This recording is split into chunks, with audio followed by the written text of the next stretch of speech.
All attendees are in listen-only mode.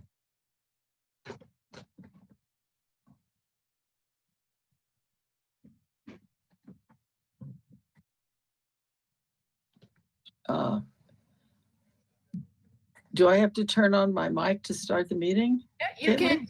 You're all good. It just started, Chair Rodriguez, so go ahead and start the meeting. Okay, very good.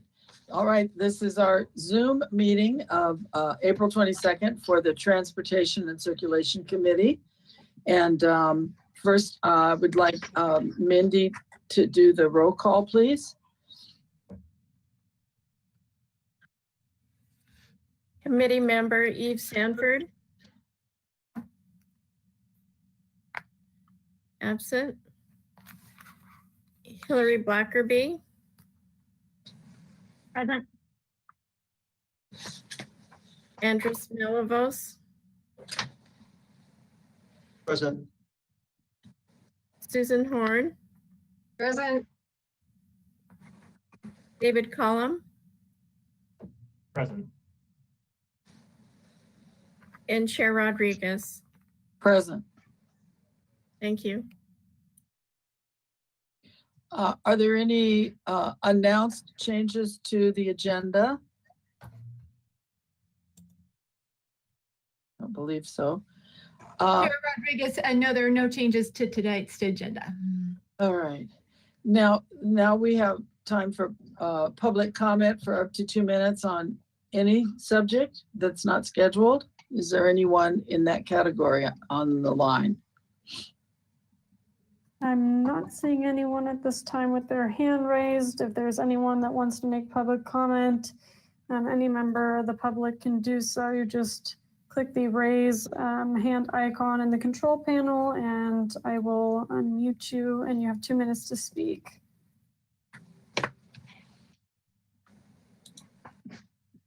Not seeing anyone with their hand raised at this time. Okay. Then we can move on to the approval of the minutes from our February meeting. I noticed one small typo, no big deal. There was a misspelling. I'm trying to get back to it. Here it is. Sorry.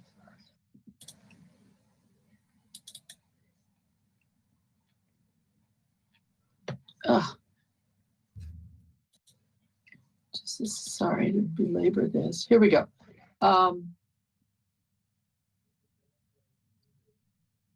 find it. Mindy, you'll be able to find it. It was, I don't have any substantive corrections. Does anyone else have any corrections? I would move approval of the agenda with whatever typo fix you I come up with. Yeah, thank you. All in favor? Aye. Aye. Any problems? No.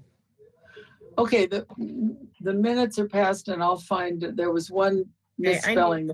Excuse me, I need to take a roll call vote for the passing of the minutes. Sure. Okay, David Collum. Approved. Susan Horn. Aye. Andres Milavos. Aye. Hillary Blackerby. Aye.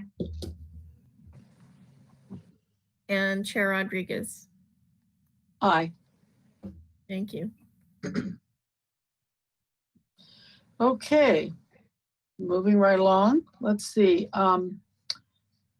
We are now going to have a report on the East Side and West Side Community Paseos projects and design updates.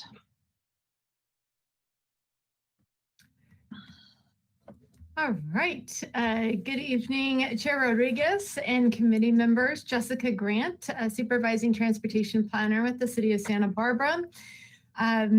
Participating in this presentation will also be Derek Bailey, our traffic engineer.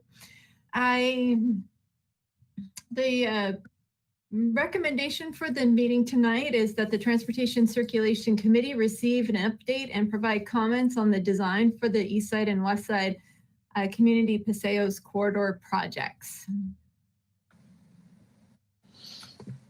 And what we'll be showing tonight is just an update on the design, what the changes have happened since the recent community webinars for the design updates. And yeah, we welcome your comment during this time. I wanted to provide some initial background for these projects, and both of these projects stemmed from the Bicycle Master Plan. And really the community goals for the Bicycle Master Plan was to enhance safety for all roadway users and close gaps in the network, improve existing facilities, improve connections across the 101 freeway, create strong east to west connections, better connections to schools, and enhance safety at intersections. And those were just general community goals. What's exciting with the East Side and West Side Paseos projects is they check all of those boxes. So there were components within those projects that were from the 2016 Bicycle Master Plan. And then from there, after the adoption, we proceeded with active transportation program grants, in which we were successful in obtaining back in 2017. And since that time, the design has been gone from concept to now we're in the preliminary stage and then moving towards final design very quickly. So I will be going over the entire routes for both of those projects tonight. And here is just a map of what we'll be going over tonight. The lighter green is the East Side Community Paseos project, and then the darker green is the West Side Community Paseos project. So what we heard during the Bicycle Master Plan effort was we really need to have strong connections within the East Side and from the East Side to downtown, and a strong East connection just from the East Side to the West Side. And vice versa for the West Side, strong connections within the neighborhood itself, and then from the neighborhood to downtown, subsequently connecting again to then the East Side neighborhood.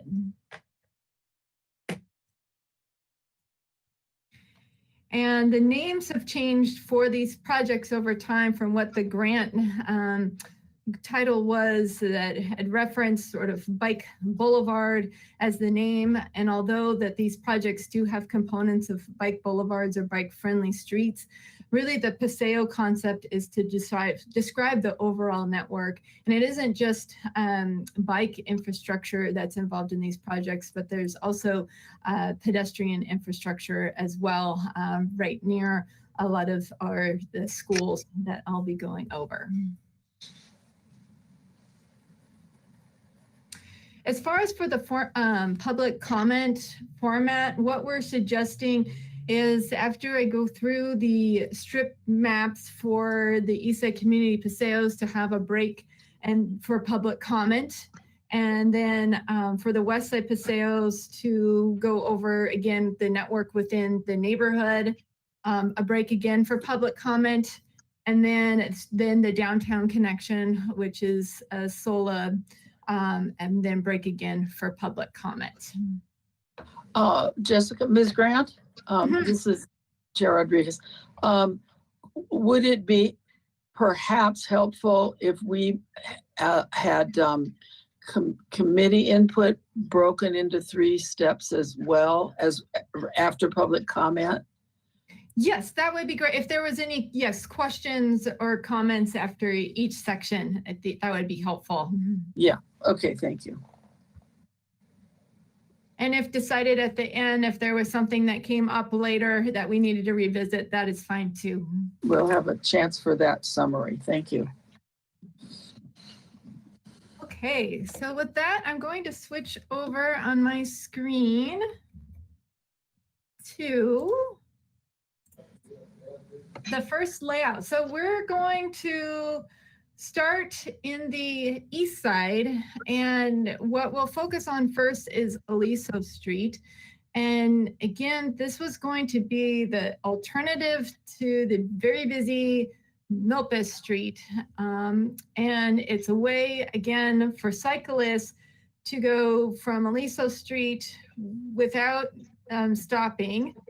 But in order for it to not have be attractive for vehicles, if there's no stop signs along Aliso Street, then what we have is called traffic diverters that will help where a vehicle couldn't drive all the way down Aliso Street for a certain blocks. So the traffic diverters you'll see are approximately every few blocks as we go through the network, and I'll explain.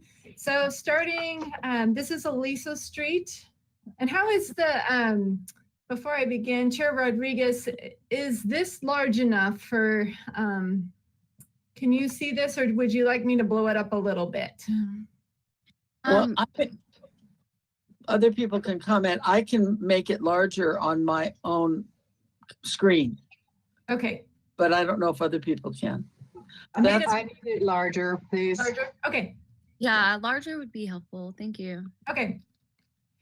So with that, right here is Canon Perdido Street. So this is just if you were to go west a couple blocks, that's Santa Barbara High School. You'll say you were leaving Santa Barbara High School and wanted to connect back into the east side neighborhood. It would be a shared route with vehicles for this block, and then you would turn down Aliso Street. Now I'll take you on a journey down Aliso Street. And then what these green symbols are the sharrows, and it just is a reminder for vehicles and cyclists that they're sharing the road.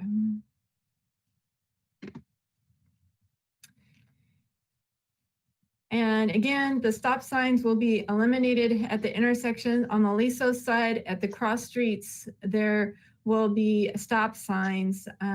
You'll see pedestrian refuge islands, again, to help slow vehicles coming to the approach on the intersection.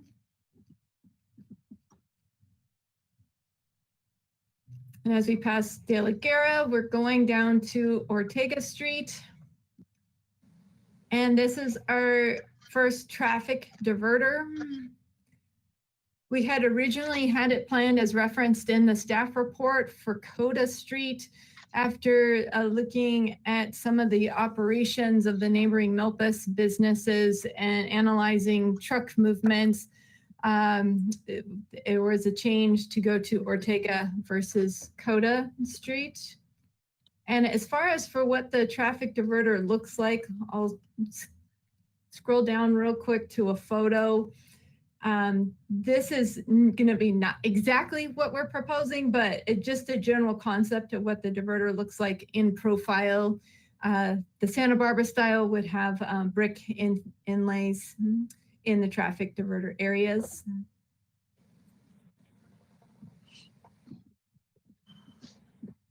And again, we'll going down the street. Excuse me, do you have a pointer? Yes, can you see my cursor? No, I can't. Not. Yeah, I can see it. You can see it. What color is it? It Black. is black. I don't think we could change it in this. Here, let's see. The hand might be a little bit better. If you could see that. Sorry, I'm not seeing it, but go ahead. Okay. And then again, in between the traffic diverters, we'll have landscape peninsulas. And the landscape peninsulas will look generally like this. And this represents a narrowing in the roadway for vehicles to moves slower, and there's also a speed hump in between the landscape peninsulas. This is just a Photoshop of what it could look like on one particular block. As far as for trees go, it's specific to what this particular street tree is for the particular block. So those will change. I'm Jessica. It's Eve. Hi. Can I ask something? It'd be really helpful if we could ask questions freely. I know that's not normally the way we do things, but just because we are moving from street to street. And I think it's important to ask the question within the context of the image that we're looking at. Is that would you prefer that maybe this is a question for the chair, would you prefer that we save our questions for the end? Because I have one that's really specific to this, and it might be confusing if we have to see the whole thing and then go back to it. Are we going to do 5 different, are we going to be doing 5 different drawings at this moment? That's our first 5 topics? Correct. And Okay. and some of it's really Alisos has the most amount of items on it. As far as for Ortega, Haley, and Coda, it's more representative just to show the conflict striping that we're laying down. Mhm. So maybe if I could get through the Aliso section, and then we'll have questions, but I can certainly return back to the graphics. Okay, yeah, that sounds good. I'll just try to take notes of them. Thank you. Okay. So again, this symbolizes the landscape peninsulas. And then another coming up at Landscape Peninsula and traffic diverter at Gutierrez.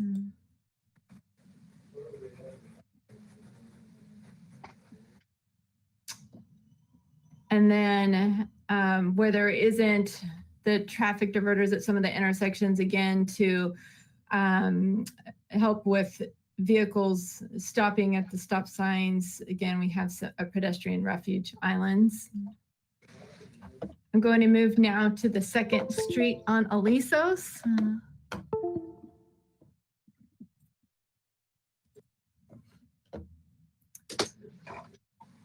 Second graphic on Alisos, and let me blow that up a little bit. So Neal Park, just for frame of reference, this is let me get my better pointer, the Trader Joe's.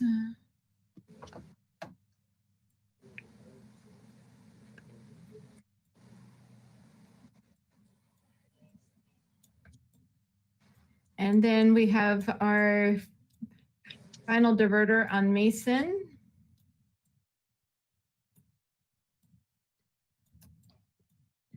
Oh, I'm sorry. And then Carpinteria. So again, big picture, we need to have volumes of traffic that are low enough where cyclists feel comfortable riding in the street alongside vehicles. So these are the treatments to help reduce the number of vehicles, and Landscape Peninsulas to reduce the speeds on this street to make it a bike-friendly street. Excuse me, Jessica. I think I'm going to have to back there with Eve. I'm afraid this is not terribly meaningful to me because I'm not understanding. If you'll back up to the picture of the diverter where there's a bicycle and a stop sign. Stop right there. Right, that one. I'm trying to understand as I look at that, it doesn't look like cars are able to go through it at all. And Eve, I don't know if that was your question, but I can't understand how you're slowing traffic if you're how do they get to their houses? It's all blocked off. So on these particular intersections where there are traffic diverters, yes, vehicles would have to divert off of Alisos. And so if a car was traveling northbound on Alisos, they would have to turn right. And if they were likewise, if they were traveling southbound, they would have to turn right onto the adjacent street, in this case, on Mason. So how do the people get to their houses that are like right across the street? So then they would go around the block. Ooh, okay. But for a cyclist, that you can proceed with that through movement. These are the areas for the cyclists where they have the free flow movement along the street. Well, Eve, I dove in with an in-between question. If you'd like to make yours now, I think that would only be fair. It's okay. Yeah. I'll just like out of respect for like time, like just to try to keep it flowing along. Like Okay, I'll wait until the end. I'm just making notes thank you. about questions, but yeah. Thank you, Jessica. I was afraid I wouldn't understand the whole thing if I didn't get the first piece. So thank you for the interruption. Totally. Yeah, thanks.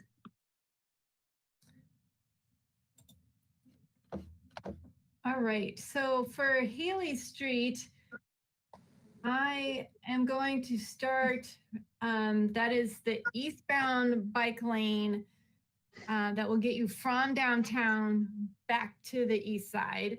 The bike lane currently, for the most part, exists all Right. along Haley Street. The only difference that we're adding along the streets to get to and from downtown is the conflict striping that you see here. So this is to help cyclists, well, and vehicles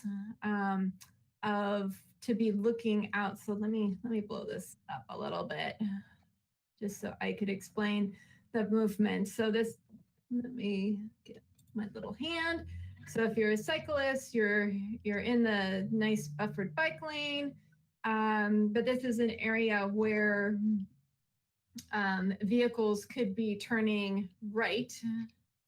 And so that's the conflict zone. So as you go through this, it's a symbol for cyclists to be aware that there might be turning vehicles. And it's also a symbol for drivers that, hey, watch out, there will be bicycles anticipated in this area.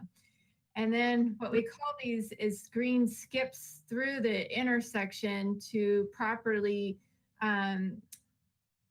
position cyclists as they move through the intersection, and then to connect again back into the bike lane.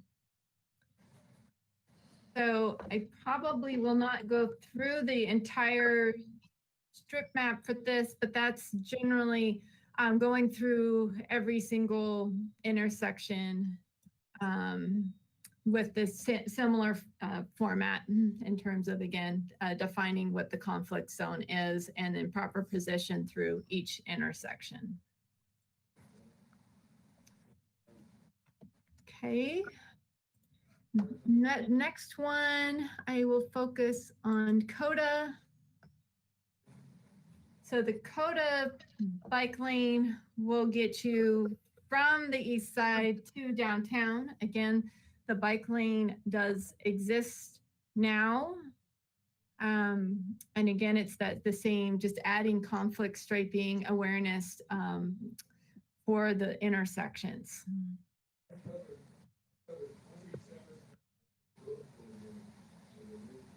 One thing that we still are working on outside of this project is they're still in front of the junior high with the drop-off pickup zones, and potentially exploring maybe a multi-use path connection in front of the junior high as a future grant application. Other than that, again, it's very similar to what we just saw on Haley, just in the other direction to get you from the east side to downtown. And all of these will go connect all the way to Chapala Street. Okay. And then the new, let's see, I'm going to go to the next graphic. Bear with me. Okay, Ortega Street. So this will be in, I'm going to start, will be another headed east. So from downtown back to the east side. Starts at Chapala. It will be a new bike lane, which is exciting. Yeah. And again, with the conflict striping through the intersections.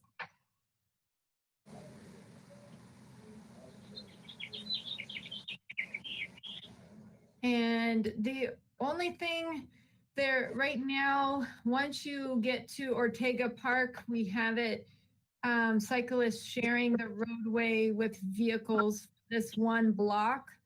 There is a future bike lane extension coming in coordination with the capital project for the Ortega Park improvements. So again, we're trying to get that bike lane to go right next to basically to dive right into Santa Barbara Junior High. And of course, there's an existing class 1 path here that also gets you to the front entrance of the junior high. This dives into one of the side entrances to the junior high.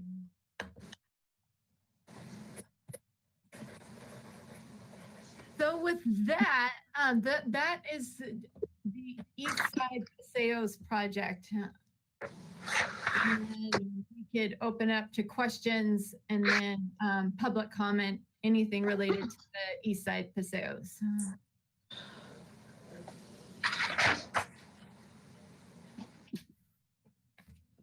Okay, Ms. Grant, should we get public comment first or ask our questions first? Public Let's comment. see. I believe we go if there's questions first, and then public comment, And then and our there's comments. Yeah, yeah. okay. Well, Jessica, this is Susan. I just have to say that if you had, it was very confusing me. I'm very bad at geography and seeing stuff like this. And I don't know the roofs well enough to know what the intersections are. So if you had, all I can see is like for Haley or whatever, I knew that road, but I couldn't tell what any of the intersections were because none of the streets were labeled that I could see. Maybe they're labeled, but I couldn't read it. It's too tiny if there are on there. So that, just so that you know, in the future, that was really difficult for me to follow where you were. I was trying to follow. Okay, I will shout out the streets. They are on all the graphics, but again, what's hard is everybody has different devices. So I am on a jumbo monitor where it's really easy to read, but if you're on an iPad or a smartphone, may not be as easy to read. And we will have these, well, we have them posted right now on our TCC site. And then anybody that subscribes to these projects too, will have these up on the project pages, just as we've posted all the webinars and presentations to date for this project. We will also have all of these posted. Okay. I just wanted to point out, in case Susan wasn't aware, at the top of your screen, there's a couple icons, and the third one in has a zoom feature, and you can zoom in on the screen being presented. That might help. What does it look like, the zoom feature? It has a magnifying glass with a plus symbol inside of it, and then there's a drop down arrow to the right of that, and you can change the view scale. I'm not finding a magnifying glass, but I might be able to. I'm just looking at the little GoToWebinar inset, and I don't see it. On top of all the cameras on the screen, there's 4 different icons. I think you have to be out of full screen in order to see those things. Yeah, I don't have them because I'm on full screen also. Okay. Sorry. Good I mean, try. yeah, we try. Yeah, Madam Chair, I had a question, but I know Ms. Sanford was sort of first in the queue, so whenever it's yeah. Caitlin, are you gonna call in? I can't tell who wants to ask a question. I usually can look down the table, but not from this vantage point. So, Eve, can you tell who's wanting to ask a question, Kate? I don't see from the panelist who wants to ask a question. Well, Yeah, we'll Hillary, call on- Hillary, do you want to go first in case you just cover ones that I already have? Does that work? sure, that's fine. so far we'll go Hillary, then Eve, and then we'll see who's interested. Okay. Great, thank you. And thanks for this presentation. It's exciting because it's getting closer. It's something we've been talking about for a long time. A couple things that came up as I was looking at Haley and Ortega, and Ortega is exciting. That's sort of bonus, I feel, based on the different corridors that we've been planning over the years, and of course CODA. As you were zooming down, Haley, just thinking about conflict striping and bus stops, and so that section where it starts at De La Bina, Healing De La Bina, there's what you get there. There's Chapala. There's There you go. Haley, you Yeah. got it. Yeah, so basically like right where it says you can actually see the roof of the shelter after that large eastbound, after that large sort of plaza area there. And then further down Haley, there are other bus stops, Haley and Garden and things like that.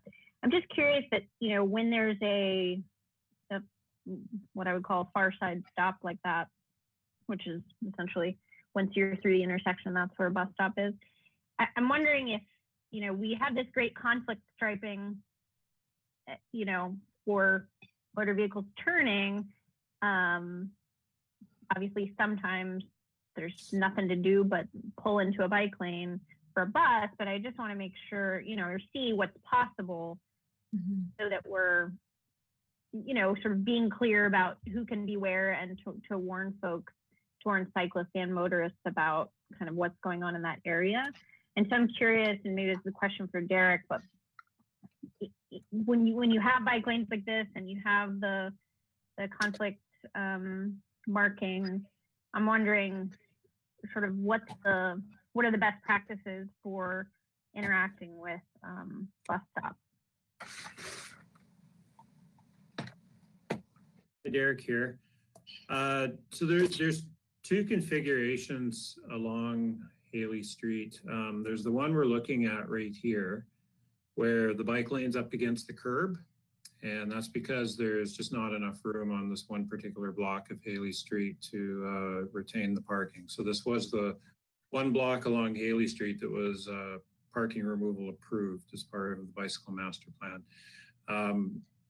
So once we get kind of beyond the bus stop, which is right, kind of where that bike lane symbol is right there, that's when there'll be some bollards within that buffered area.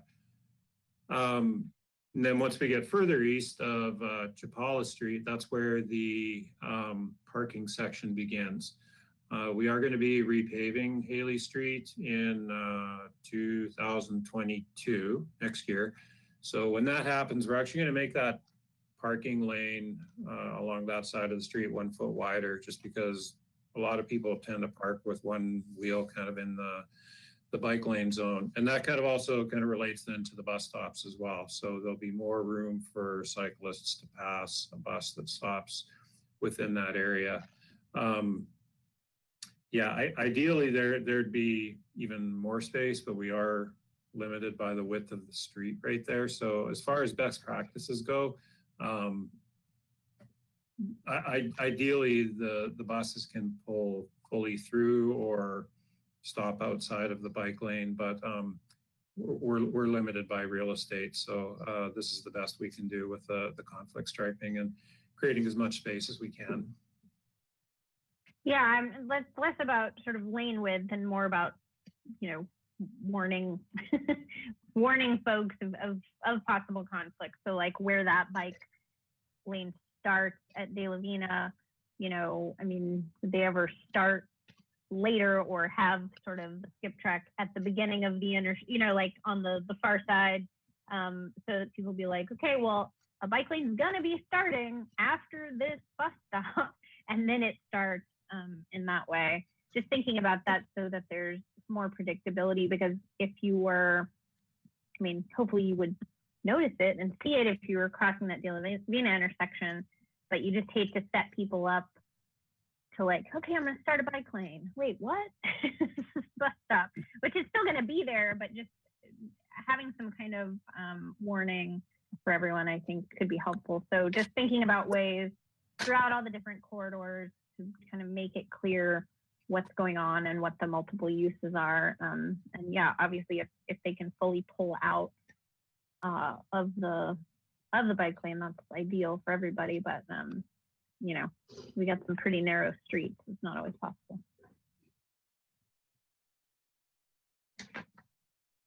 That was my only question. So Eve, you're I may not have asked your question, so go for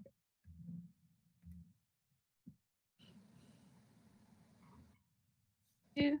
Yeah, that is a good question. I had a few, well, can I give a comment now or only a question? Try to stick to questions if you can, because then we can get to public comment, and then we can actually make comments.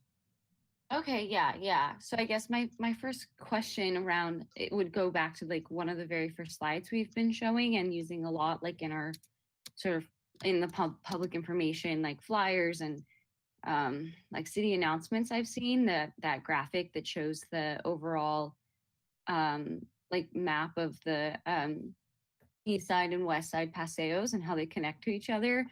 I've had like a few people who've told me that they've seen that graphic and that they have interpreted and like somehow read that to mean that those are going to be bike only streets. And I just wanted to give that feedback to you guys. I literally got a text from someone who was like, my neighbor told me that they're going to turn all of these streets into bike only streets. And yeah, so that's just a comment. And then my other question was around changing sort of the focus on the new Ortega lanes and how they'll be running adjacent to CODA, which I think is really interesting and really great. And I feel like I don't have a question about that anymore. Just interesting to see. I am curious about the there was a path running between CODA and Ortega through the park, and I know that the park has been going through a master planning process, and so I think the last I heard, their plan is to get rid of that path, and I'm wondering, is that the case? Because if we are investing in Ortega and CODA as corridors, it'd be awesome to see an off-street route where you could hop from one to the other. And then second to that question would be what the long-term plans are. And I guess I'll just voice my support for working with the Parks Department on creating that off-street route for students in front of the school there. And then my last question would be about the changes to Haley Street. I've noticed just personally from riding my bike on Haley that the timing of the lights are just about dialed in to a point where if I'm riding really fast, I can sync up with green lights. And I would consider myself probably on like the faster side of cyclists in this community. And I just wanted to ask if there's anything we can do long-term to maybe time those signals so that way, once we put these lanes in on Haley and these new investments on Haley, can we make it so that way people can kind of get like a green wave of green lights on their bicycles? So yeah, those are all my questions. Thanks. So committee member Sanford, to answer your question about that connector between Ortega and CODA for the off-street path that's existing now, that would still be maintained with the future Parks Capital project. And then Derek, did you want to discuss the signal timing on Haley? Sure. And just before we go there, just about the Ortega Street bike lane, there is already one block of that bike lane complete between Anacapa and Santa Barbara Street. That block was paved over the winter. So when the striping went back in, it went back in with the bike lane. City crews are going to be paving several more blocks of Ortega Street probably this summer, this fall. So as that's complete, the striping will go back in with bike lanes. So kind of going to be block by block, and then this block or this project is going to finish it all off. So it'll be a continuous route. Great question about signal timing. So our one-way streets in the city, they're all set up for signal timing at 25 miles an hour. So Santa Barbara Street, Anacapa Street, Chapala Street, parts of De La Vina Street, Haley Street, all set up for 25 miles an hour. It's been a really good tool to control vehicle speeds as well. 25 miles an hour is a nice, appropriate speed through kind of our dense residential and commercial areas. So that's been a really good tool to manage vehicular speeds. In order to kind of create that green wave specific for cyclists, we have to change what we call our progression speed, kind of dial it back down to a speed where cyclists could keep up with that green wave. Somewhere kind of in the 12 to 14 miles an hour range is probably more likely. I'm with you. I can make about 3 lights at a time on Haley Street, and then I have to stop, and then another 3 lights. So that's a big trade-off as far as which mode we're going to time it for. Haley Street is a very busy corridor for vehicles and bikes, and I don't know that we've decided yet what that magic number is going to be in terms of what the speed to move down Haley Street is going to be.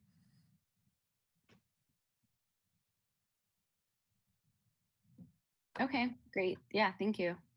That makes sense to me.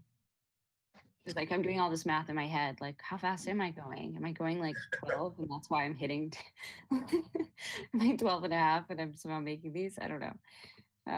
Okay, thank you. Thanks, Eric.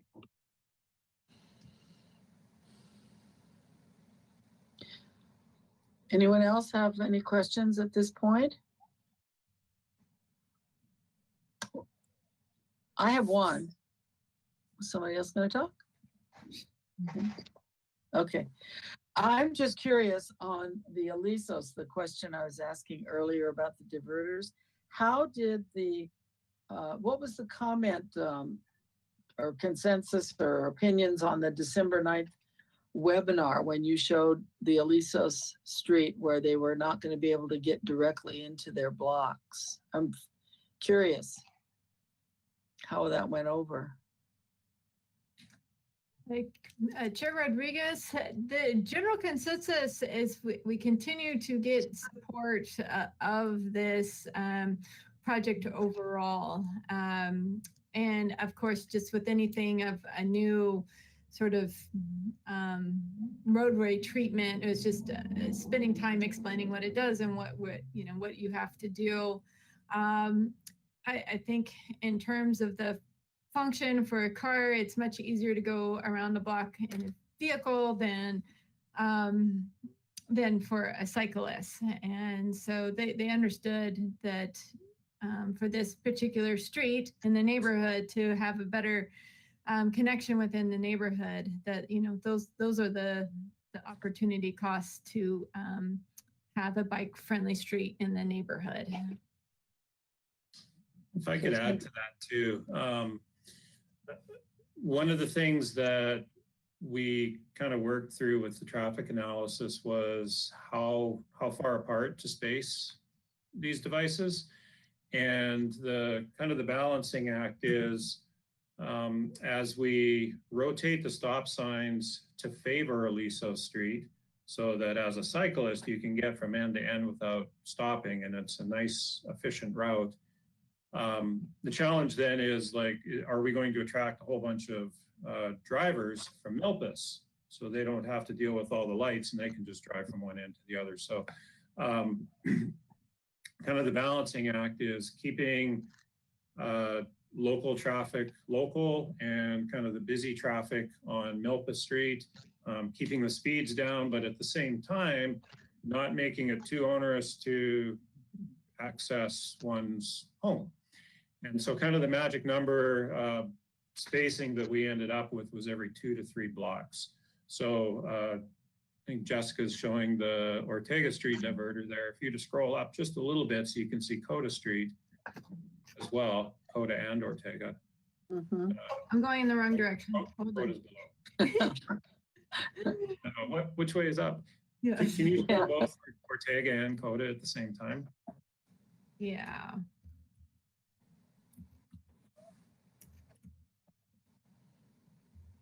Sorry, there's a slight delay with these graphics because they're a little bit large, but you could kind of see the spacing. I'll That helps. That I'll does. talk while you're zooming. So just being that, you know, there one block will have a diverter, but the block below it and the block on either side, there'll be full circulation. So, you know, if somebody does live on that particular block, instead of, you know, coming into the neighborhood on Ortega Street, they might come in on either De La Guerra if they live north of Alisos or north of Ortega, or come in on Coda if they're south. So there are going to be lots of opportunities for local circulation. It's just the design of these is to really keep the local traffic, or keep Aliso Street local traffic only, and prevent it from becoming a cut-through street. That helps my understanding. And so there will also be some of the sort of like the chicanes with the tree narrowing. Those will be in addition to the major diverters. Right. So those Okay. 2 to 3 block stretches in between the diverters, the concern is that, again, there's not going to be any stop signs in between them. The drivers that are using those 2 to 3 block stretches could gain a bit of speed. And so Sure. the idea with those landscape peninsulas is it's just a way to keep the speeds in between those diverters at a reasonable level. That's much clearer. I appreciate it.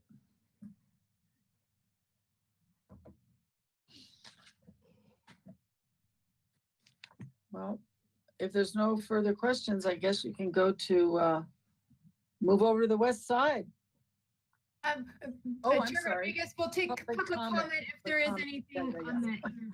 I apologize. It's so hard with Zoom. I apologize. I know, no, it's fine. So if there's anyone that would like to give public comment on this particular item, please indicate that you would like to do so by clicking the raise hand icon in the control panel. And then I'll let you know when it's your turn to speak. You'll have 2 minutes. And I will unmute you when you're ready. Let's see. Looks like we have one hand raised.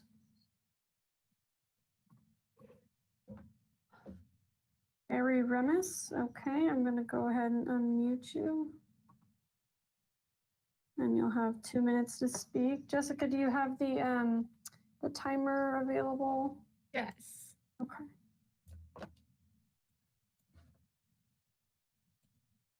Okay, Barry.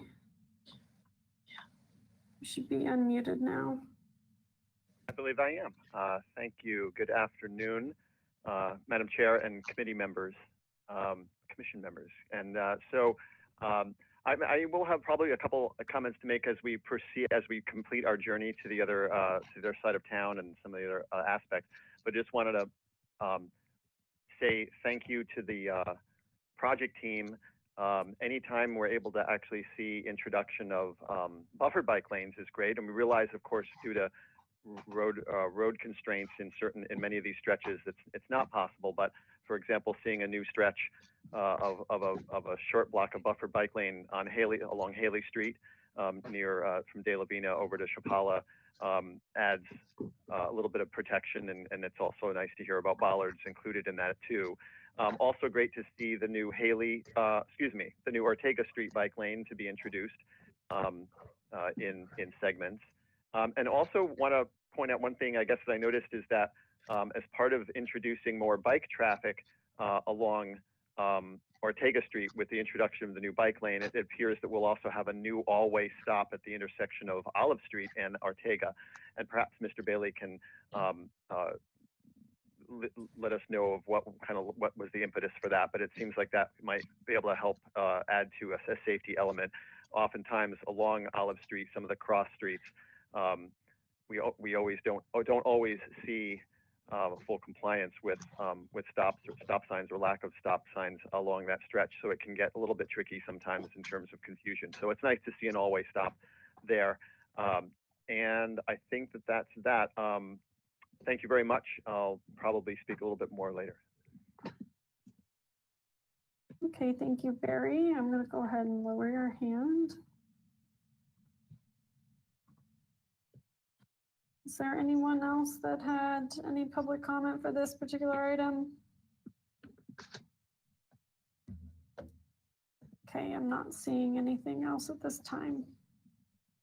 I apologize, I misspoke. Now is the time for the committee members to make their comments on what,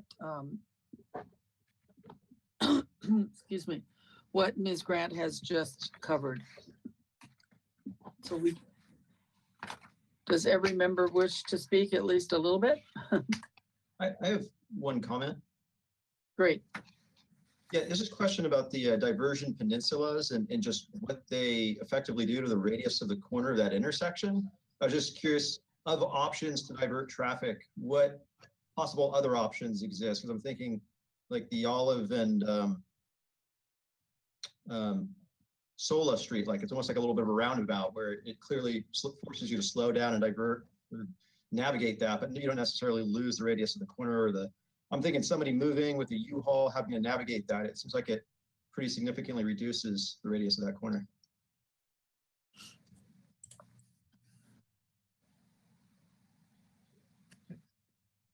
Thank you. Great question. Jessica, can you zoom in on that diverter, Gutierrez Street? Thank you.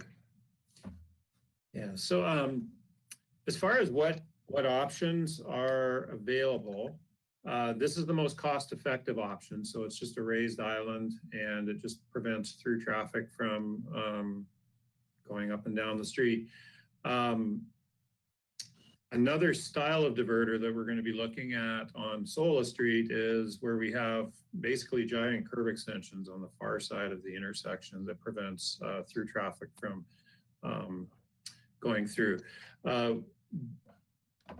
We really got locked into that type of design for Sola Street because of the one-way streets. You know, this type of diverter that we're looking at right here doesn't work on two-lane one-way streets. So that's really it. It's just something that forces or prevents the through end-to-end trips on a street. So either this type of diverter or something on the far side of the intersection.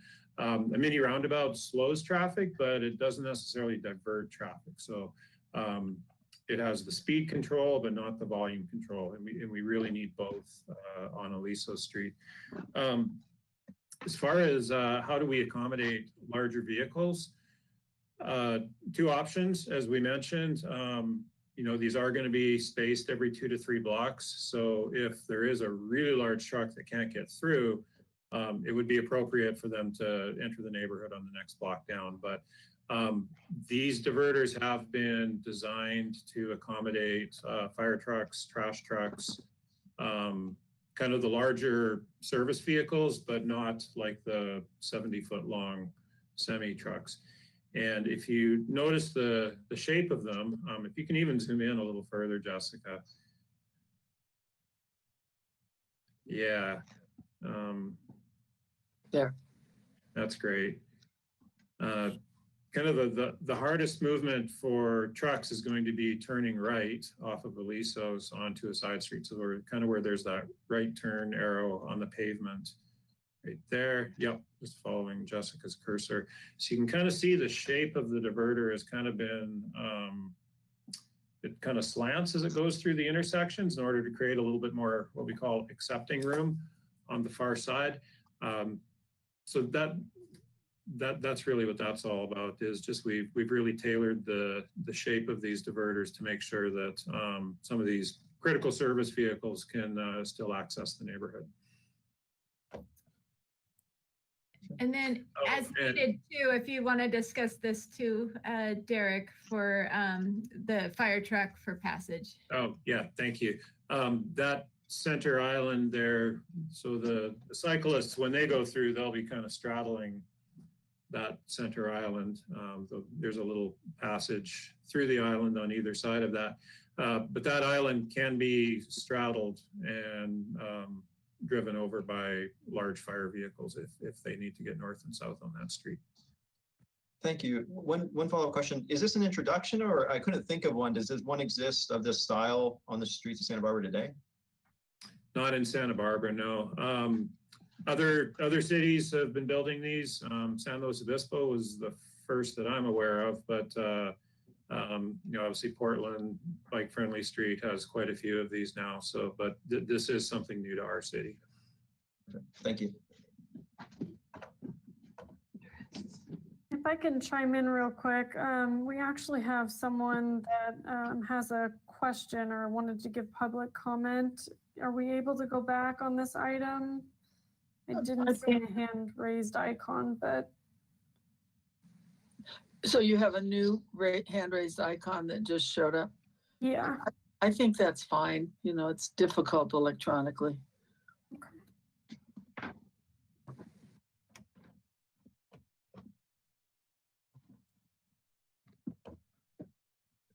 Okay, so Kim, I'm going to go ahead and unmute you and you'll have 2 minutes to speak, okay?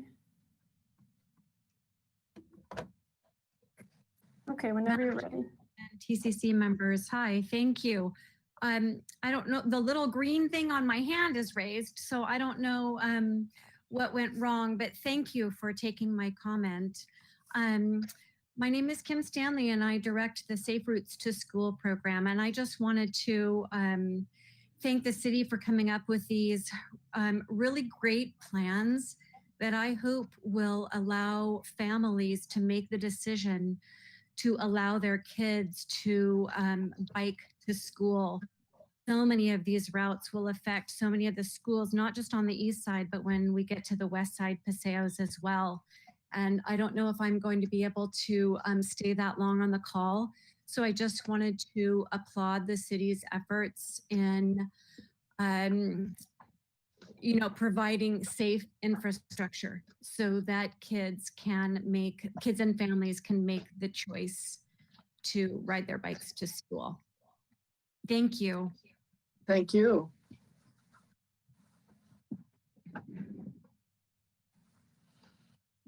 Okay, thank you, Kim. I'm going to go ahead and mute you again.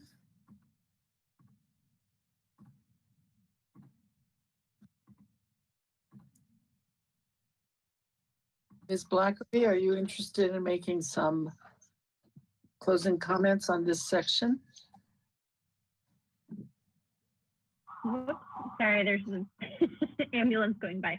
I had a question actually, and you might have mentioned this, but I missed it. And there are so many projects like this going on in the city. I just want to ask Ms. Grant what the timing for all of this actually going in is.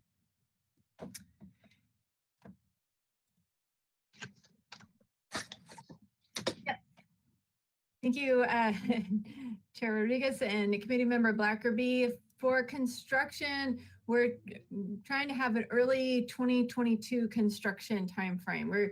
We are, although these are two separate projects, we are trying to get them bid very close to the same time frame, constructed near the same time frame.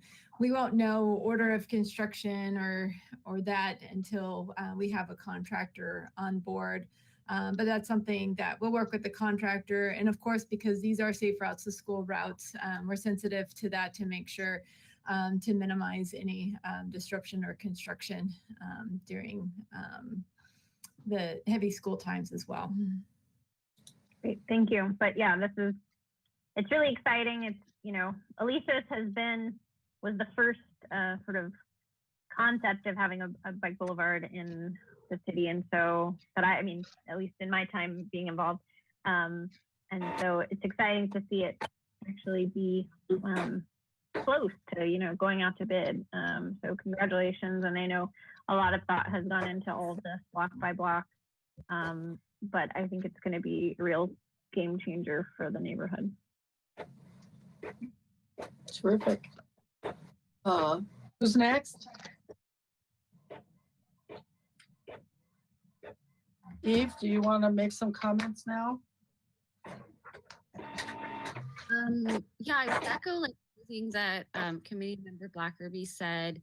Yeah, just really great to see these moving along, and it seems like they're designed really intentionally and thoughtfully. And I did want to call out that I think that the stop signs along Aliso Street are going to be fantastic for not only making Alisos more bikeable, but dealing with some of the kind of chronic issues we've had with traffic on those sides.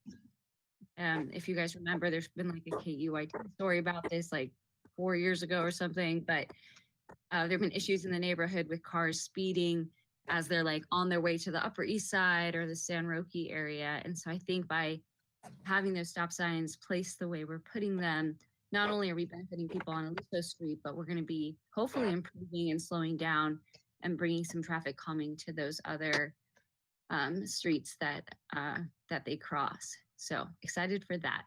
So thank you guys.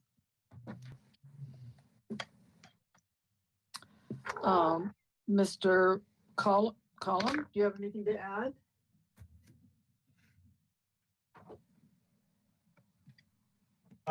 Pardon, committee member, Chair Rodriguez? Do you have any comments that you would like to add as we before we move on to the next topic? Yeah, I mean, I don't have anything specific. Okay. I want to echo everyone else's thoughts that this is really fantastic to see. That leaves Ms. Horn and myself. Susan? I'm okay. Okay. Well, the only thing I want to add is that I would think, as someone who lives on that street, you know, we've all been, I don't know, worshiping at the car for so many years, everywhere in California, and it is refreshing to reverse it. And I would think my daughter lives over on the east side on Gutierrez, and it's incredibly busy. So I think it's very exciting to see this, and that I think as a resident of Alisos, I would be delighted to have my whole neighborhood feel quieter and slower and more neighbor friendly. So that's all I have to add. Thank you very much.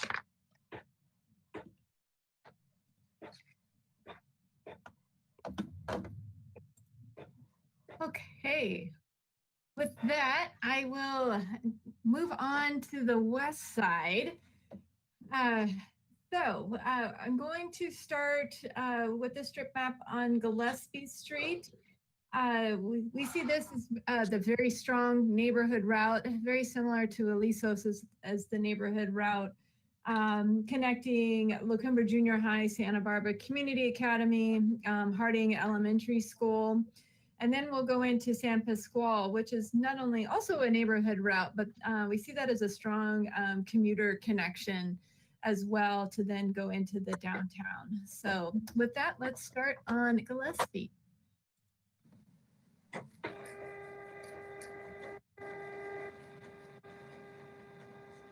And we will begin right at the intersection of Mission and Gillespie. So towards, let me get in a different icon. So for the hand going north, that's La Cumbre Junior High and Santa Barbara Community Academy. and then going south again, that would be towards Harding Elementary. For this, there was just a minor change that we covered at the community workshop in March with the Gillespie residents. We still, the same in the project is vehicles that are traveling from Mission Street, either in the west or eastbound configuration, they will not be able to turn north onto Gillespie. And again, that's to keep the roadway volumes lower, to make this a bike-friendly street. And that's sort of your final connection. It's about 1 or 2 blocks then to get to Lacumba Junior High, where that ends is sort of right in the bike parking for the school there. Originally, and noted in the staff report, we had another diverter here that we ended up removing because we had another location of a diverter. So like Mr. Bailey had mentioned, again, we're trying to strategically locate diverters 2 to 3 blocks within the bike-friendly street. So let's travel down the street. What we heard from a lot of residents is the issue of drivers speeding along the section, basically from Harding to Mission Street. And so they did want a treatment after we had the initial community meeting in October, was to add some sort of treatment to slow vehicles down at the mid-block location. So just like we had just showed on Aliso Street with the same treatment of the landscape peninsulas, that is what we're proposing on Gillespie Street as well. And again, like I mentioned, this is just a Photoshop. That one was in the east side, but the street trees will differ from block to block that we work with the city arborist on for the appropriate planting. And then you'll see these sharrows. Again, these are the greenback bicycle stencils to have wayfinding through this entire route. And to remind drivers to share the road. And we just passed the Pedregosa Gillespie intersection. Again, another mid-block, the 1800 block. Again, a request from the community to have traffic slowed. We'll be changing the stop sign directions, just like Aliso Street, where the stops are on the perpendicular streets. So you have a through movement on Gillespie.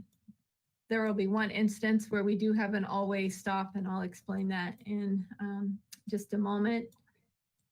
And then we're going down towards the 1700 block, getting closer to Harding, and again with another landscape peninsula.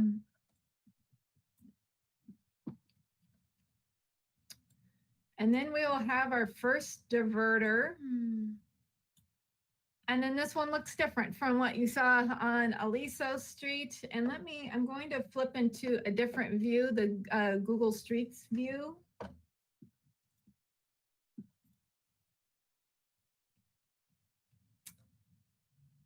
Yeah. Oops. So that big giant blob that I'll get back to in a second will be the diverter, just so you can see spatially of what we're looking at for real estate. This is all red curved area here. It's kind of an offset street because it's Valerio here and then Valerio over here.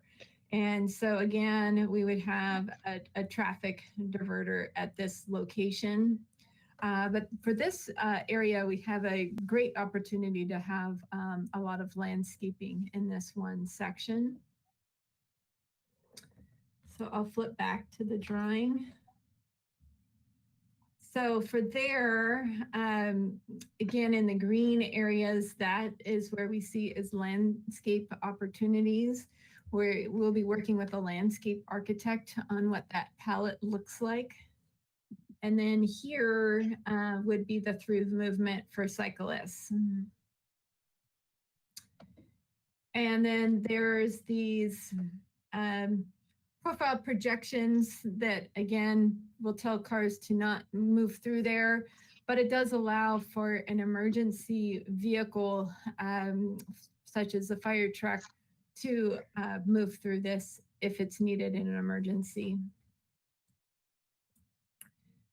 So we're going to keep going. And then this is the,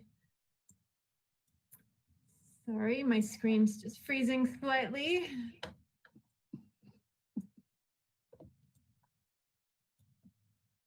So this is, and this is the whole grounds of Harding Elementary School. What's unique about Harding is there's a lot of, there's multiple entrances to this school. As to most schools in our neighborhoods usually have one or two entrances, but there's several. But this one right here, right at the intersection of Arriaga and Gillespie, is very popular for the neighborhood, the walking route. And so what you'll see here is a raised crosswalk.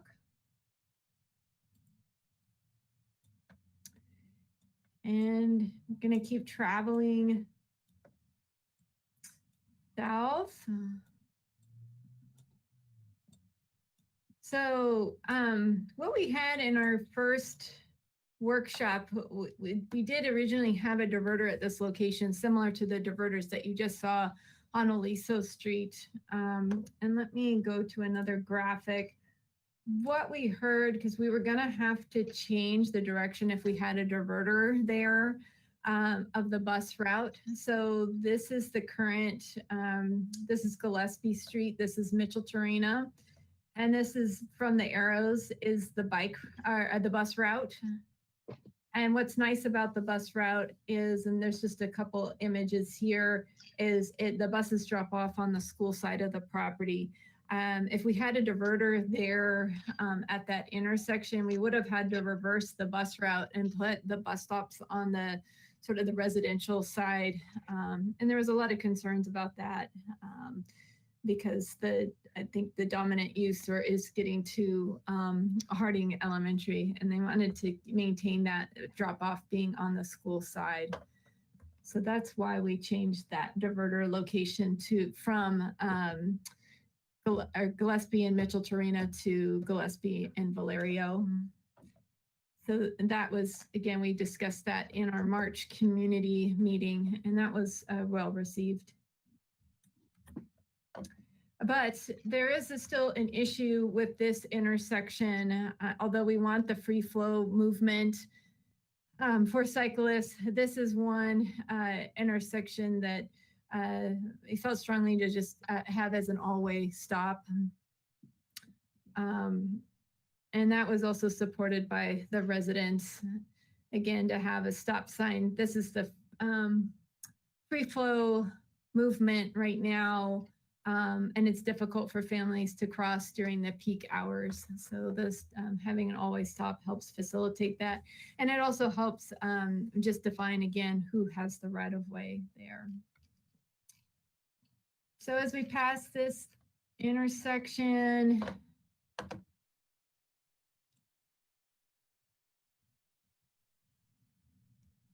we will have a diverter at Sola and Gillespie, similar to, again, to what you saw on Aliso Street. The neighborhood was split on whether to have a diverter or landscape peninsulas on here. We moved forward with the diverter because it took away less on-street parking. And again, just helps keep the roadway volumes lower to make this a bike-friendly street.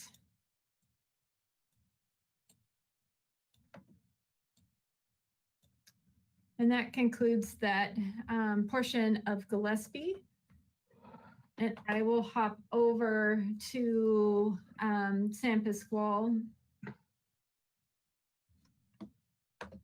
And just note, long-term, we're also, as part of the bicycle master plan and West Side, Lower West neighborhoods plan, is to also have a connection from the West Side neighborhood to the Lower West. So this sort of where this ends would pick up hopefully on another future bike infrastructure project. All right, I'm going to hop over to San Pasqual.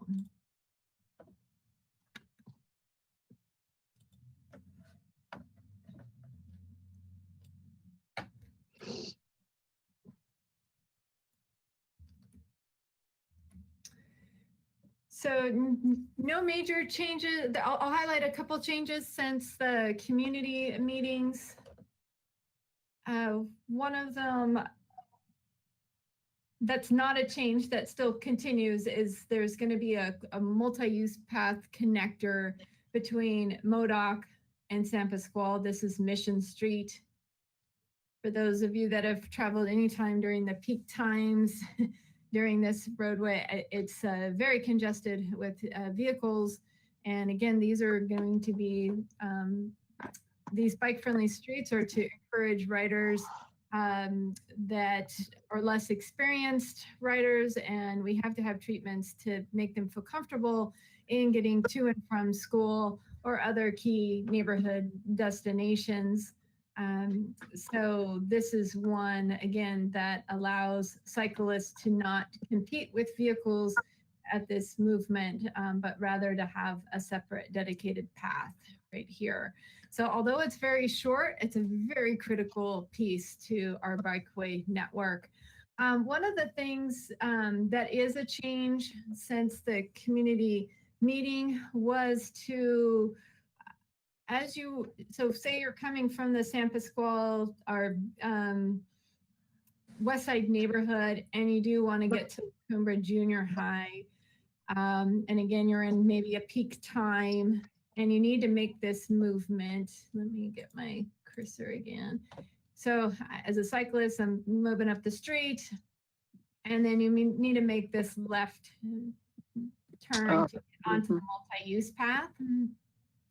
So, but say that it's really busy with traffic coming. We included like a little refuge area in the street as a quick stopping point in case the cyclist wasn't ready to make that turn movement. And there's a little raised mountable or this island here, again, to just help slow vehicles down.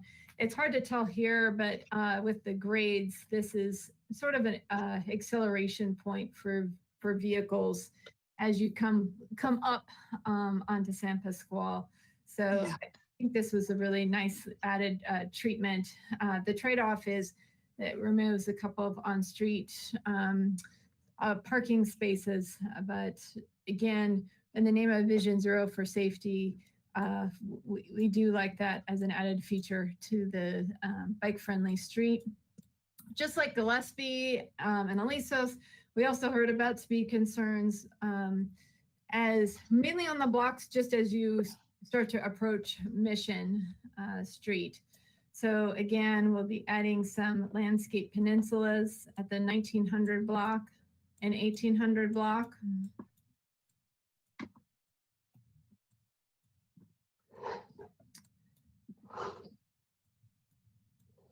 And no major changes in here.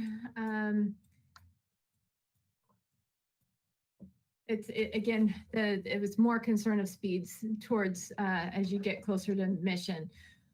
But what we did here is having a better connection from San Pasqual to Micheltorena. Again, in these graphics, they're all flat. Let's see, I'm right in the sunbeam. There we go. Oh, wow. There we go, I can see. So what we heard, there's an existing path to get to Micheltorena, but we're, let me zoom a little bit closer.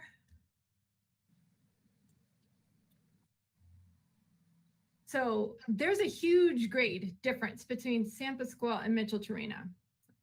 There's an existing concrete path, but it's fairly narrow, and we will be widening that from 6 feet to 10 feet, and that will allow cyclists and pedestrians.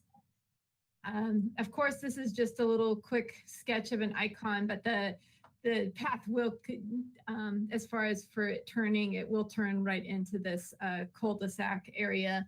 And it will probably be like a little like rolled curve for cyclists to come up on.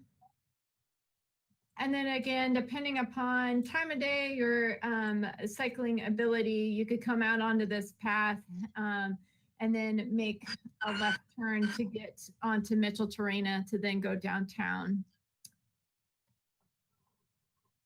Or if you were not comfortable, say that it's right during rush hour, but you still need to get to downtown, you can come off of that path and then cross as a pedestrian right at this intersection at Dutton and Mitchell Terrena, and then head back on Mitchell Terrena eastbound to get to downtown.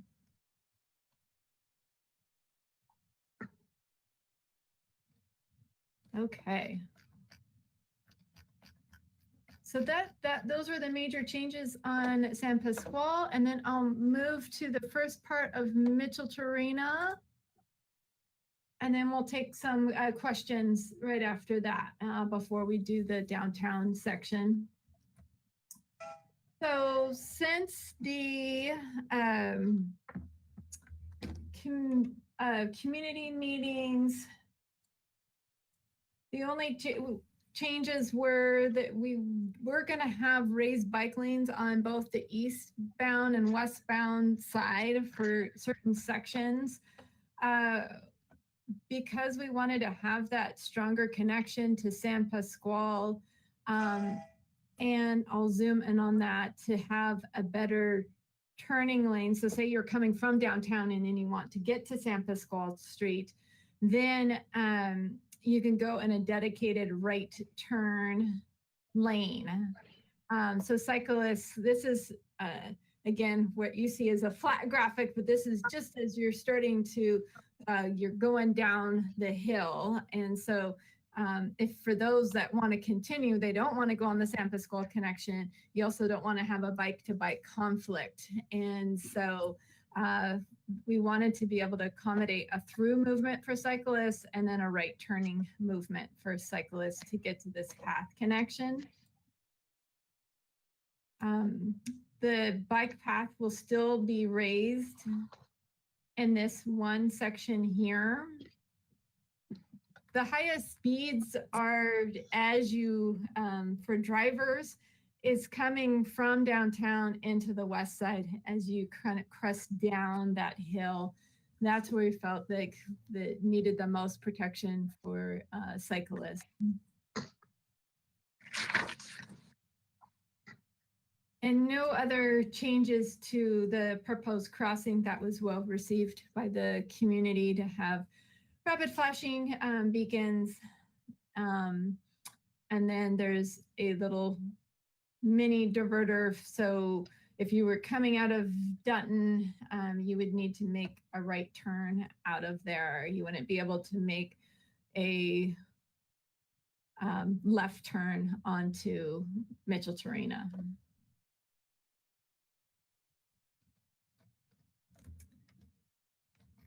All right. So this is the west side portion, and then we start to then go over the freeway. All these little black dots are bollards. Similar to what you see on a Coda bike lane, but a little bit different style of bollard. We're gonna have a little bit beefier style.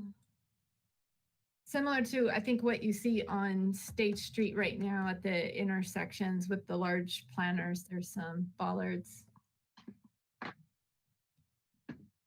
Okay, and then we're over the freeway again in these buffered lanes.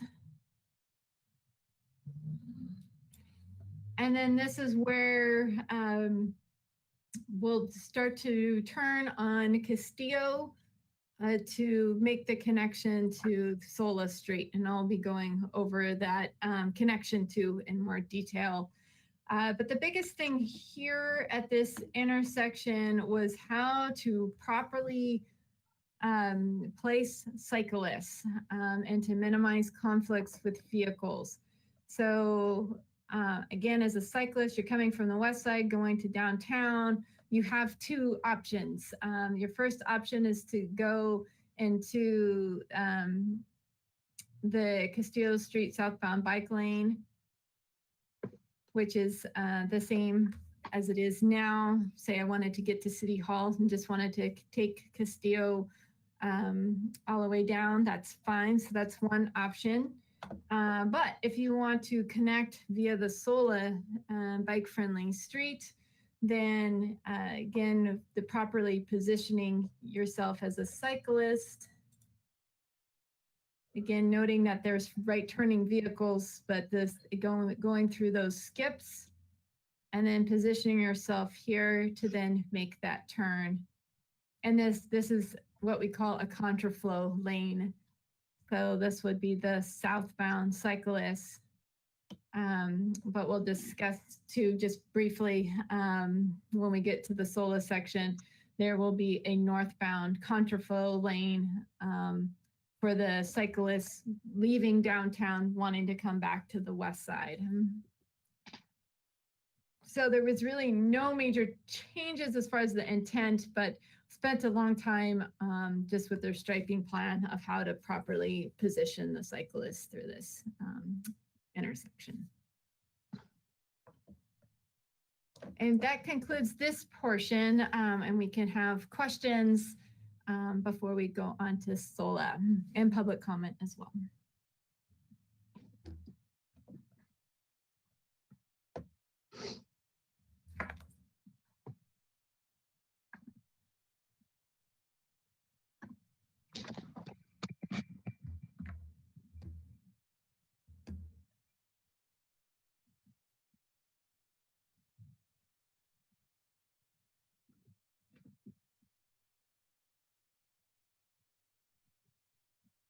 Hi, Kathleen. I think I unmuted you. Yeah, sorry. Yeah, I can see Susan's hand up.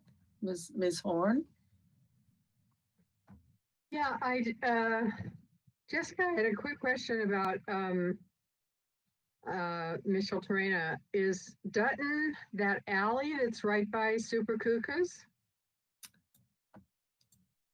Yes, committee member Horn, this is Super Cuckoos right here. And yes, that is that. Wait, I gotta get so I can see what you're doing. Okay, what are you doing now? So this is the intersection of Dutton and Mitchell Terena, and this is Super Cuckoos, and this is the alley.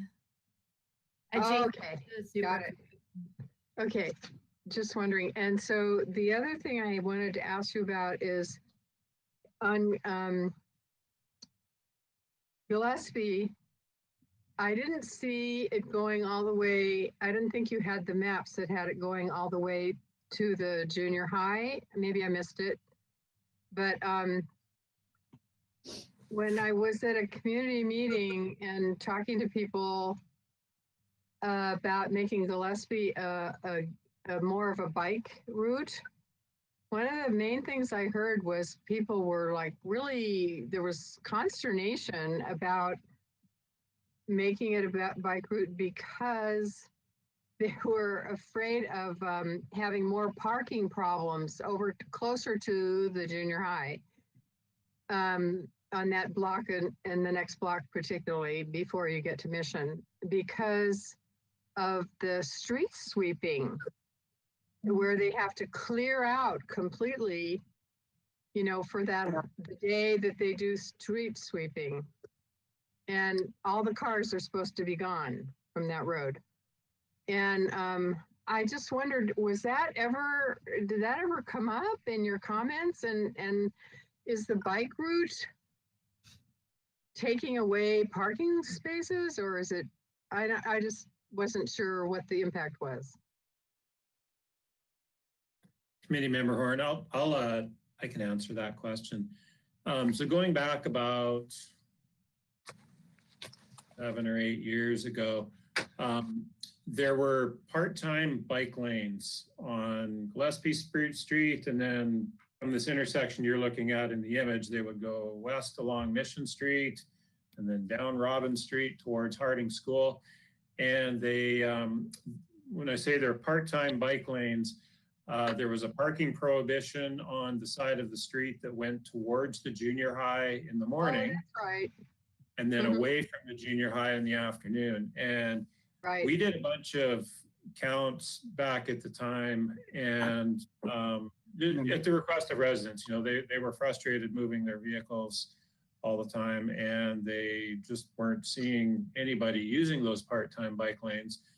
So we did a bunch of counts, and we confirmed that actually there were no students at the time using those bike lanes. But we did bring this issue to the Transportation Circulation Committee, and collectively it was agreed that between Mission Street up to the junior high on Gillespie, that should still be kept in place. The part-time bike lanes going towards the school in the morning and away from the school in the afternoon. The rest of the routes, the parking restrictions were removed. The reason this 2-block section from Mission Street up to the junior high was maintained is because it's a bus route. And because it's a bus route, it was felt that it would be a little less comfortable for students to cycle on it. So that being said, fast forward to what we're doing right now. And with that diverter that you're looking at in the image, vehicles won't be able to go north on Gillespie Street from Mission.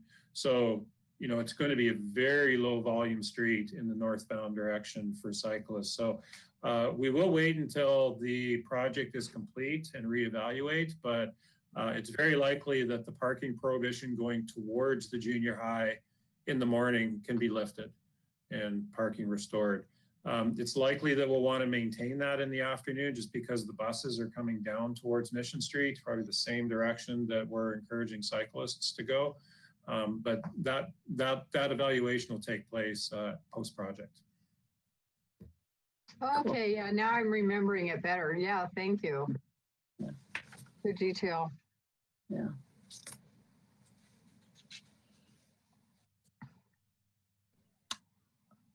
Are there any other clarifying questions before we go to public comment? Yeah, Chair Rodriguez, I was hoping that we could take another look at the Michelle Torena and Castillo area that's being done. She's got it up right now. I will navigate that. Give me one. Oh, it's Mission. No, you have Mission Let's Gillespie. see. You wanted Mitchell Terena Castillo? Yes. Okay. Here we go. Okay, so just a quick question to start with. So if I understand this correctly, on the right in the green section on the east side of Castillo Street, that's going to be a two-way bike lane now. There is a northbound section as well. That's correct.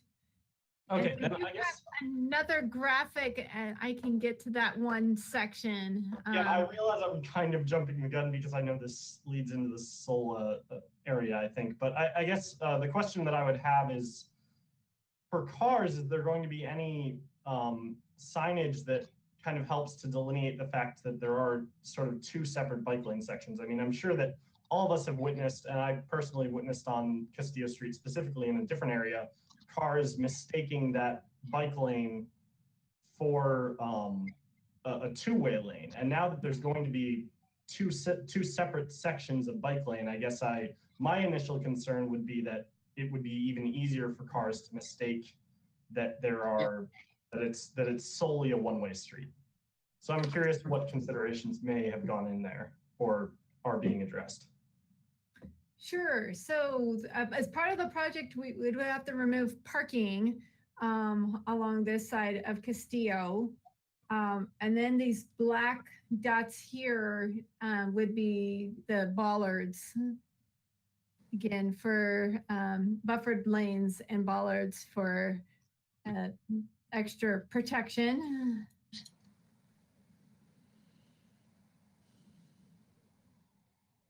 And did I answer all your questions, Committee Member Column?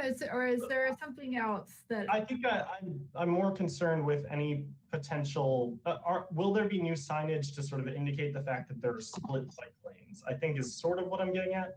Got it. Committee Member Colum, this is Derek again.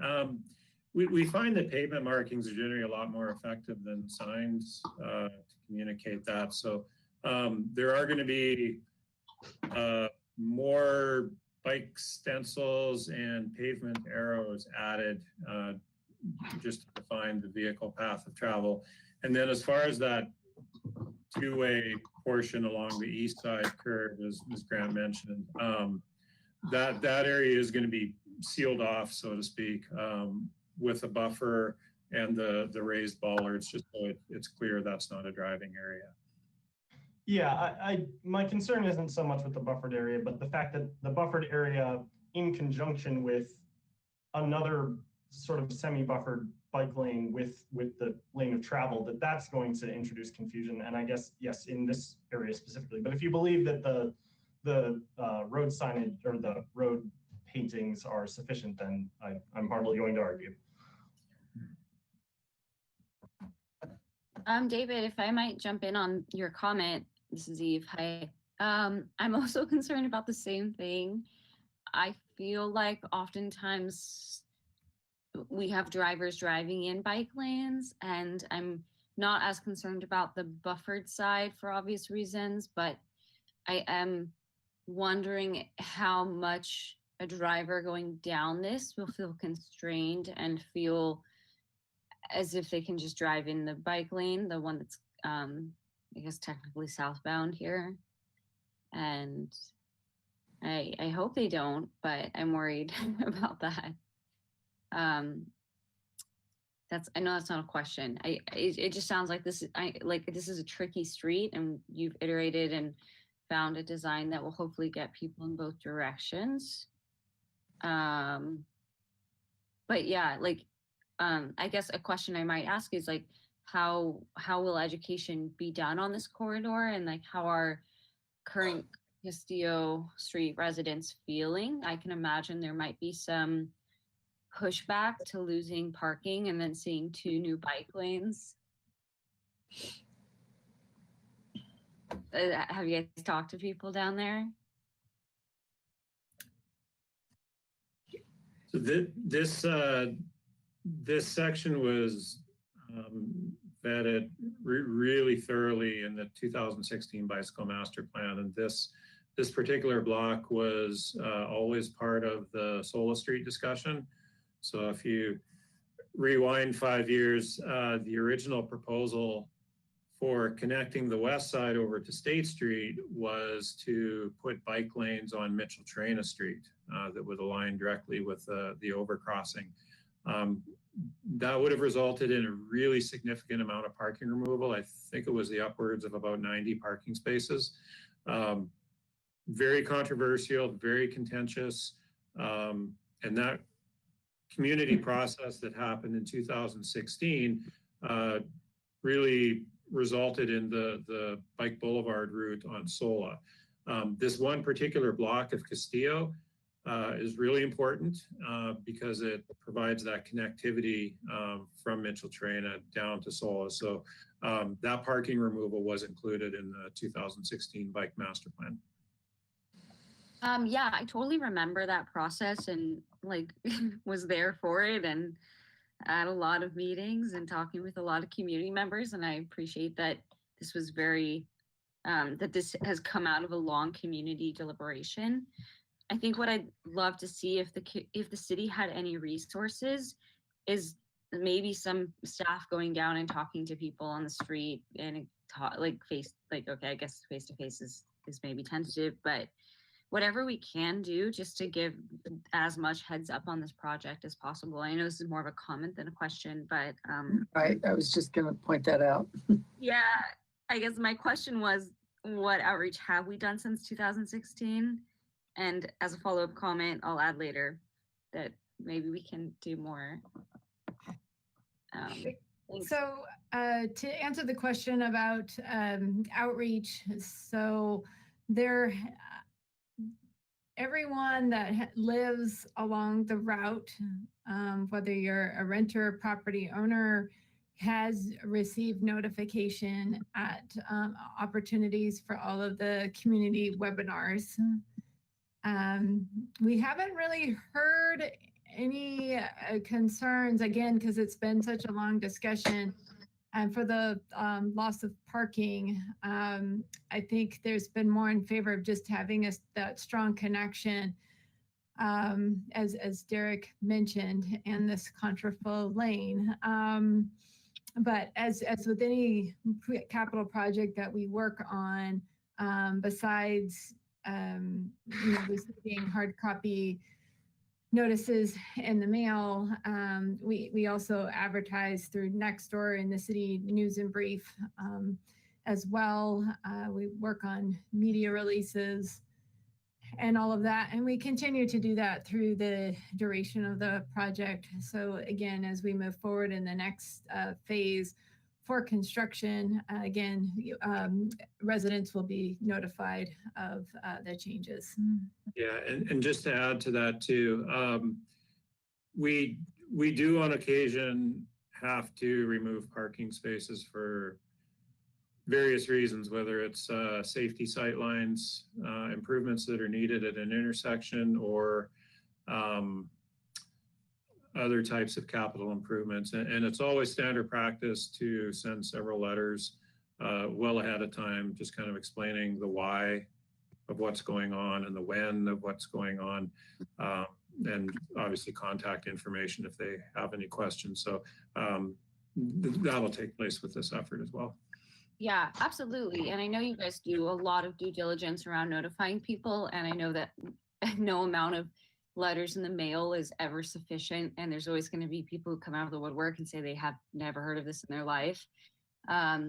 It's more out of concern for just this whole project and this whole effort and how ambitious and incredible it is. I would just, in terms of like from a PR angle, I would really be saddened to see if like when this goes to implementation, if like this one corridor becomes like a fixation or like something that people fixate on. I think it's just the area that we need to be the most tactful about and intentional about. And it's really out of like love for this whole project that I bring this up, because it's obviously going to be probably the most controversial point. And I don't know. That's why I'm bringing it up. But yeah, good luck. Thank you. Thank you. Susan, you have another quick clarifying question? Sure. About this, I'm looking at it really closely and I'm trying to understand it. And it looks to me like there's the 2-lane bike path that comes off Micheltorena, and then on the other side of the street, there's a one-lane bike path. And there's just, for cars, there's just this one-way roadway down the middle. But it's mostly bikes. It's 3 bike paths and 1 vehicle path. Is that right? And how far is that? Is that just Committee Member Horn, that yes, it is. I mean, it is a one-way street, and you're right that there are the 3 lanes for bicyclists. And again, this is not the configuration for every single block in the city. This is intentional for a strong east-west connector in the city that currently does not have one other than the Beachway. So again, is it just this one block? Is it just one? Is it just one block? Just one block, correct. Okay. And it just depends.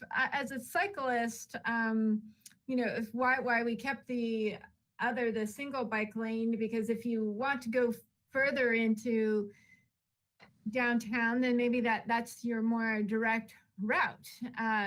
But if you want to go into sort of the upper part of downtown, Lower State Street, then the solar bike connector is for you. Yeah, I got it. Yeah. But it is hard. It's also that cyclists can't go anywhere beyond this route. They can. We can't guess where origin and, you know, for their destinations will be. So you're probably between the west side and east side paseos, you're not riding that whole network every Right. day. There might be some, but it's certain sections, and it's all about having lower levels of stress and bike-friendly connections to provide options where cyclists can feel most comfortable. Well, I'm Good. sure it'll work out once they get used to it, but wow, it's pretty confusing to start with. Thank you. Appreciate that. I have a question. Does anyone else have a question before I go? I had a quick one. Go for it. If Jessica, if you could get back to that intersection of Sola and Mitchell Torina, I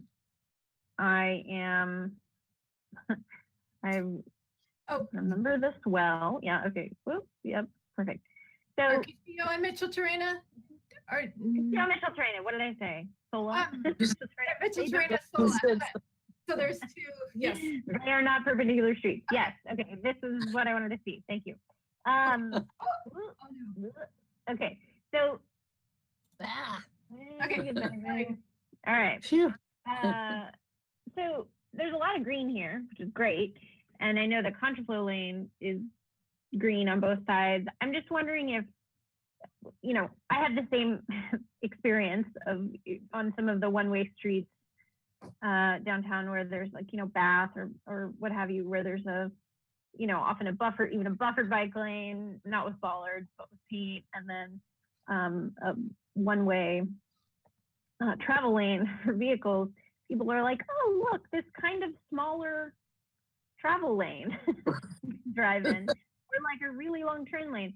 I'm just wondering if, and maybe there's a reason why you wouldn't, but at the beginning of that, for the third bike lane on that block, if that could be green, just so that people are like, okay, that too is a bike lane, just for that sort of conflict amount of space. I don't know if that's sort of further confusing, but since there's like the skip track and all that stuff on Mitch, it might be good to, kind of show the bikes exactly where to go and show the driver, you got one option. It's the not green part of this block. Might help to clarify so that people know, if it's green, it's bike. If it's not, it's cars. Does that make sense? Does to me. One of the things that we've been wrestling with in the use of green is obviously where and how much. But along these specific projects that we've been scrolling through, it's not only to define these conflict areas of, for a vehicle, where can you expect cyclists to be? But for cyclists, it's also like breadcrumbs. It's like follow the yellow brick road, follow the green bike lane. So if there's somebody that's not as familiar with our bike system and they're following the green and they get to this intersection, and they're thinking, how do I continue on the Sola route, the green route? And they get to this intersection and there's two separate bike lanes with green in them. That could be confusing. So maybe for routing purposes, there is a sign for cyclists just as you're approaching Sola Street or approaching Castillo Street, which bike lane to get into. So yeah, great point. We'll have to chew on that. Yeah, and Derek, by that logic, couldn't the same thing be confusing for a cyclist if they're coming eastbound on Mitchell Torina and then they see the green lane on the far side? Like they have two choices, right? They can either go straight or they can get into that one to get onto Sola. I also think maybe adding green on both sides, if it was possible, might clarify for drivers, like these are bike lanes, then you should stay out of them. I don't know, some food for thought. Yeah, and to be quite honest, we hadn't thought of that, but now that you bring it up, I think it's worth revisiting. Mhm. We spent a long time at this corner watching vehicles and turn, watching cyclists turn. And I think it's once we have it, as with anything in a new layout to the roadway, it goes without saying that it's just always continued analysis, and with the vision safety hat on as our primary, to see if there's needed tweaks in the future. We think it is there's a lot going on. We agree, but we think it's like one of those you ride once, twice, and you understand it, and that then becomes then you know what to do from there. So but again, yeah, more analysis to follow.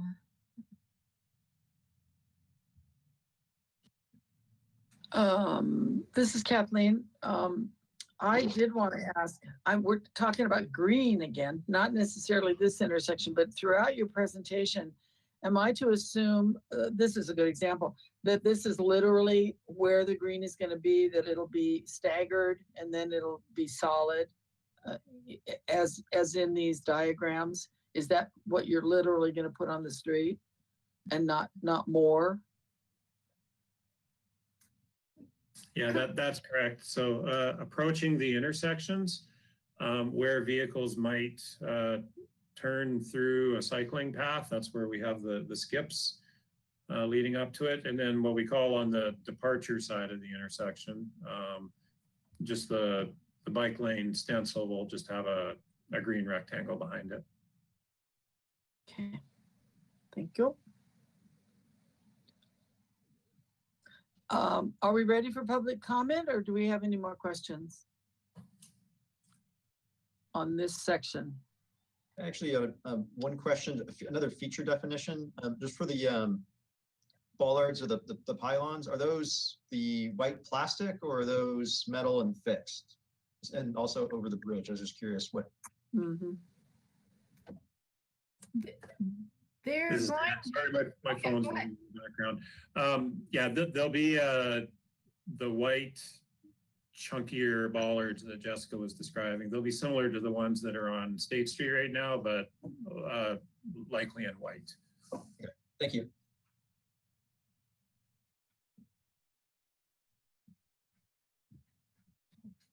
There it is. Thank you. Good tell. We bring props. Jessica's got a large chess set there. Her pawn. Great. The city of Los Angeles uses these quite extensively, but they just use the straight up and down. These have a kind of a chess shaped piece to them. They look a little bit nicer. Yes. Yeah, there it is. Appreciate that.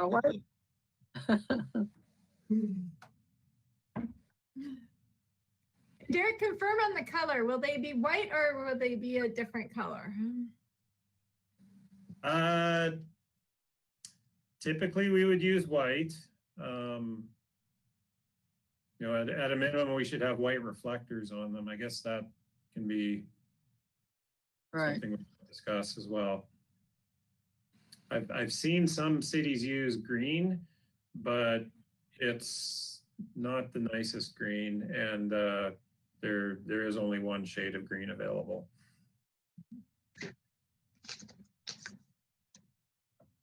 And there's also the black that we've used on State Street with the white reflectors, but those might not be quite as visible. Right, at night. I just say to add to that, I think my experience and preference is white with the white reflective strip of those options you mentioned, but.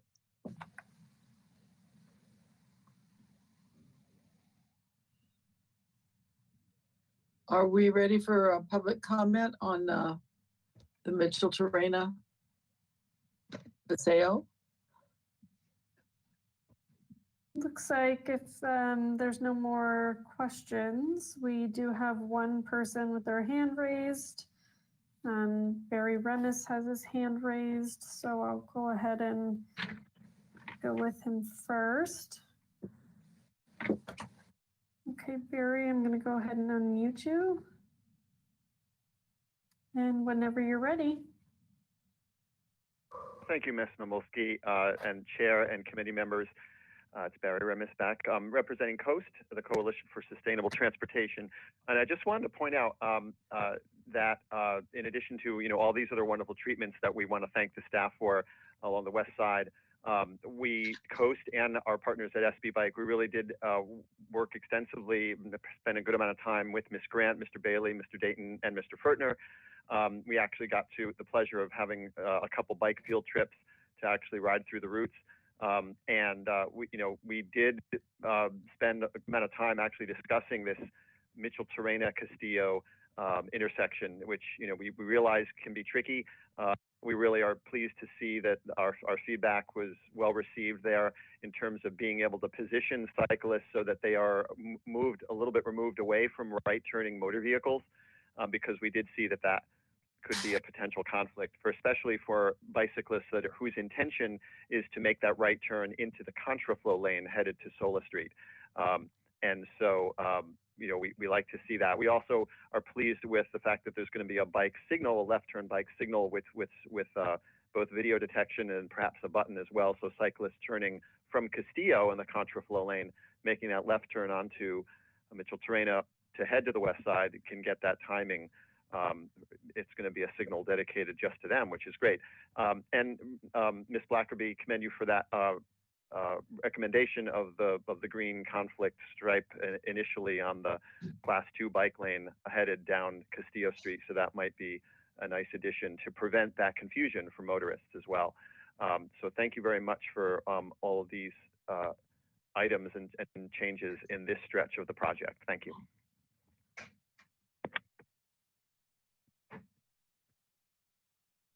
Okay, thank you, Barry.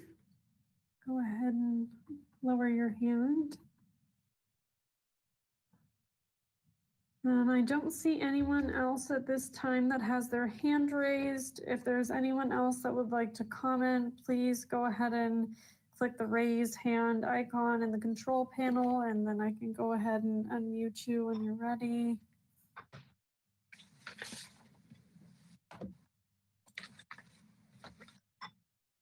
Okay, I'm not seeing anyone else's hand raised at the moment, so I think we're okay to proceed.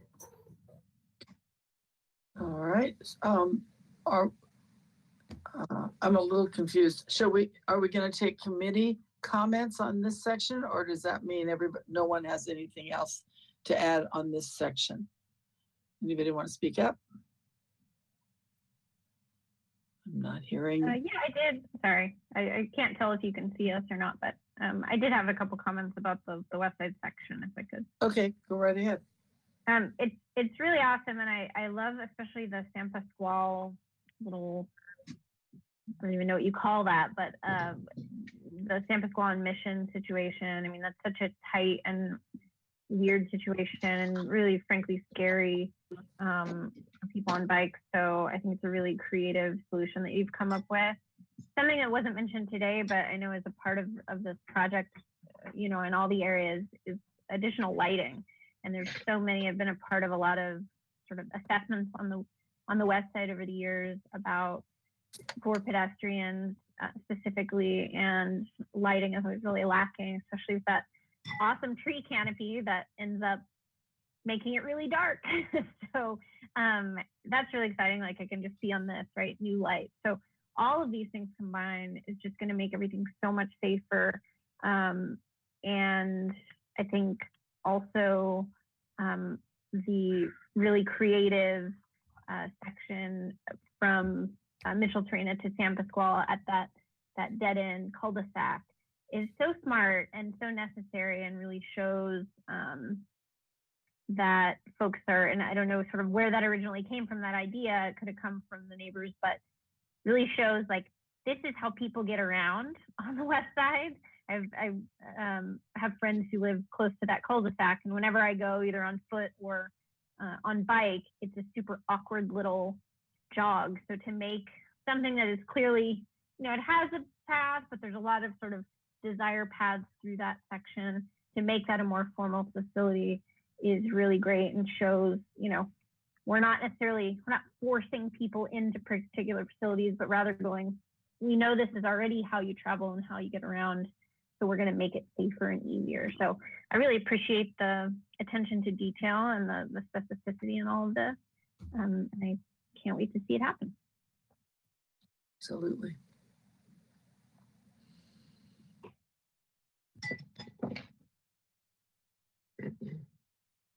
Does anyone else have any remarks, comments before we move on to Sola Street? I think, okay, I think Ms. Grant, I think we're ready to hear the last. All right, the grand finale. Yes. So give me, oh no, You only have 2 minutes. yes. I'm trying to, there we go. There we go. Okay. Now we'll be going from the west side into downtown as we discussed via the Castillo connector and making Sola a bike friendly street. Hold on, I'm just sorry to make you guys sick on the other side.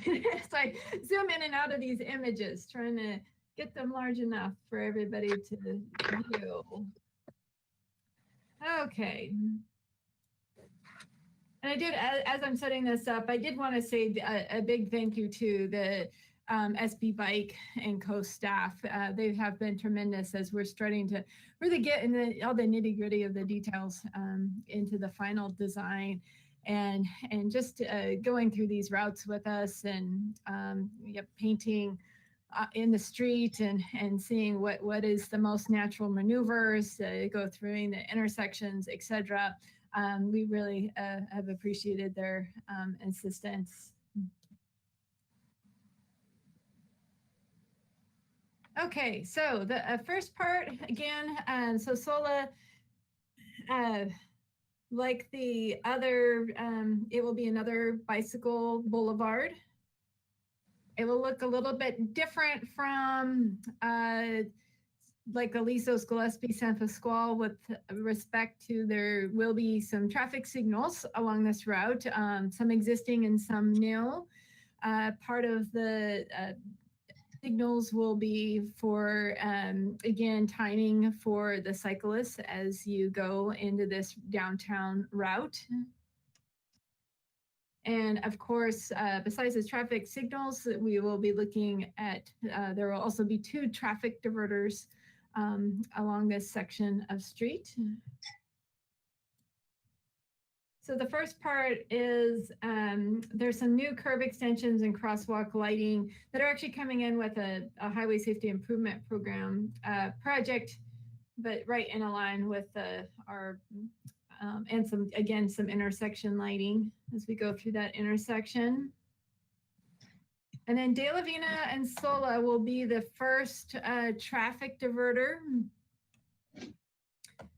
And the traffic diverter designs, I'll show an image in a minute once we go to the Santa Barbara Sola intersection. Again, they're a little bit different in terms of their makeup. And part of the reason too is you have, for the design, is you have one-way directions coming in on the perpendicular streets of De La Vina.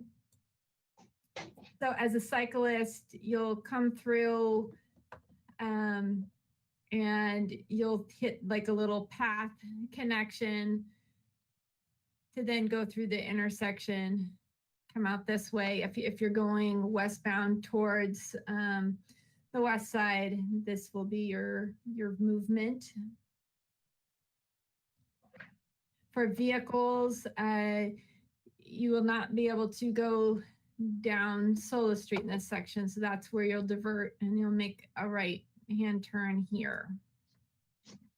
So again, we're trying to position cyclists with the wayfinding stencil to position their movement towards this little path connection so you minimize the right turn conflict. Okay, so we'll be going through. Yeah, there's going to be some additional lighting coming to Sola Street.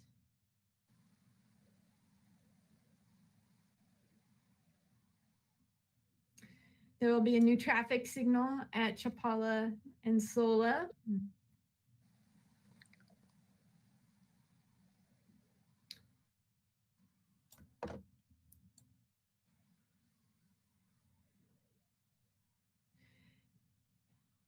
We have a little note here for State Street and Sola for the intersection design of right now. We don't know again for the future of what State Street looks like yet, but there might be modifications to this intersection in the future. And that's a separate project that will be happening. What that is, again, we don't know yet. So we're at Anacapa and Sola intersection. Again, there will be a new traffic signal. Oh, wow. This is the Alameda Park.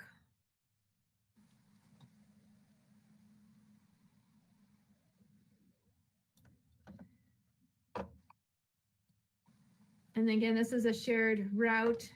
There was a lot of calls, I would say, from the public of, are you removing parking along Sola? And the answer is that, yeah, we end up with no result of loss of parking.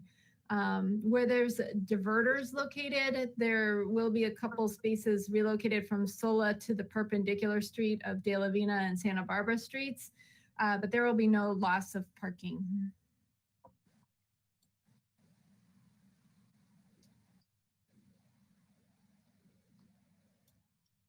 And now we've reached the second diverter of Sola and Santa Barbara, again, right adjacent to Alameda Park.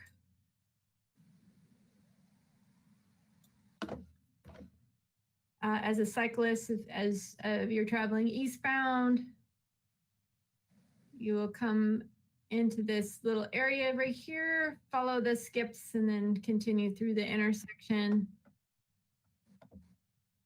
As a cyclist going westbound, you'll enter in the little path connector here and continue on the bike-friendly street. And I'll give you, again, an idea of an image. Let's see. Yeah. That's generally what it would look like as you're traveling. So I'm traveling eastbound on Sola. So again, as the cyclist, you'll be making this movement. What we're working on in final design is that skew, just trying to have the most sort of natural movement for a cyclist. And again, to minimize any conflicts with vehicles. What we did get direction from council, I guess, what was it? Several weeks ago now, but was to work with a landscape architect to see what these diverter areas will look like, whether they have some materials like pavers, or is it all landscaping? Is it low-level landscaping? Are we having the street trees that the city arborist had recommended? Those are the details that we will complete in final design. We'll be working actually early next week with a couple HLC Historic Landmarks Commission members and the landscape architect to evaluate what that palette looks like.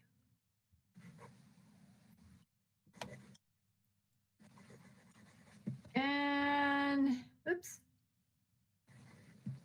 sorry, reset. And then we will, in this particular graphic, we'll end right at Sola and Garden. We'll keep going in the next exhibit. Sola and Garden will just have some curb extensions. As far as what that generally looks like, again, we'll be working with the landscape architect of what the final landscape look and feel will be. Mhm. We were for this one mimicking another palette that is on, let's see, Ortega and Bass Street. Okay, I will go on to the next graphic.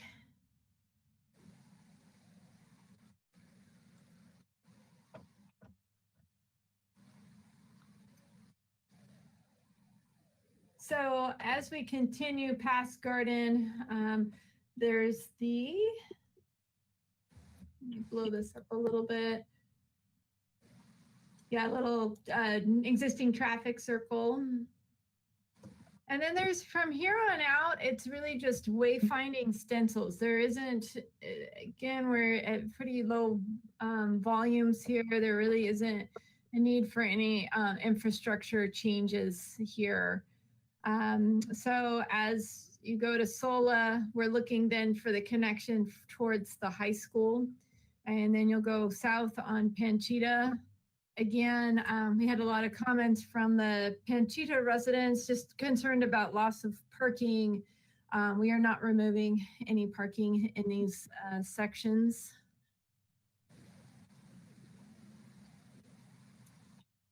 And then we'll do a little wiggle then on Victoria to then get to Alta Vista, and I'll go to the next sheet.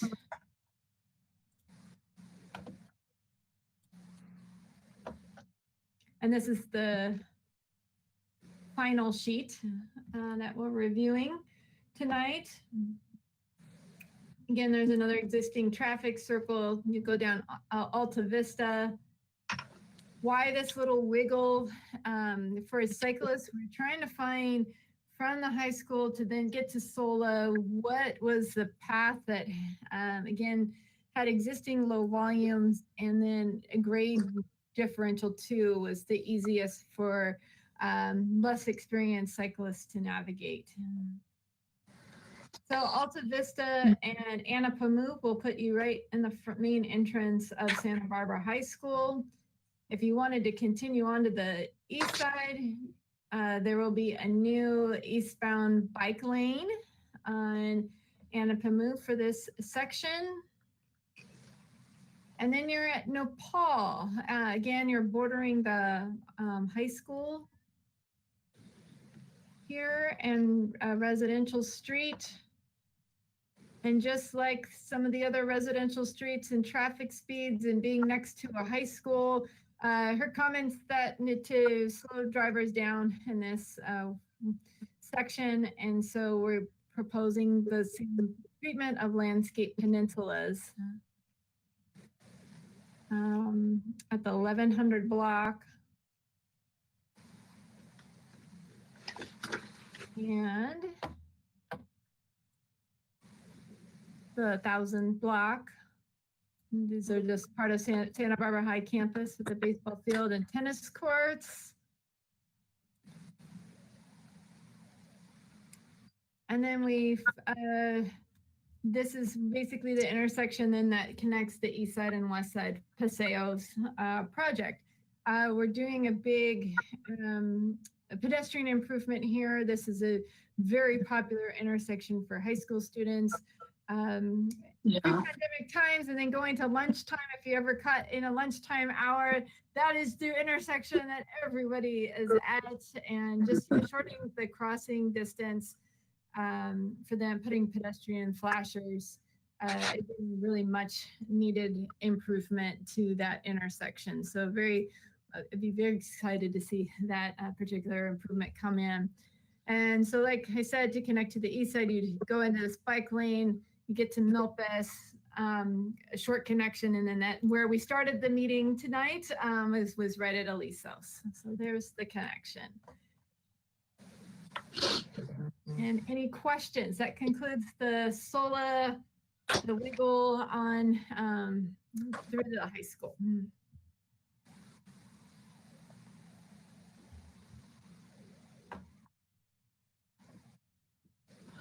Any questions, folks? Well, we've gone a little over 2 hours, and it's a huge project, and we really appreciate all of your work. So I think we probably are ready to move on. Public, Yeah, public comment. Yes. yeah.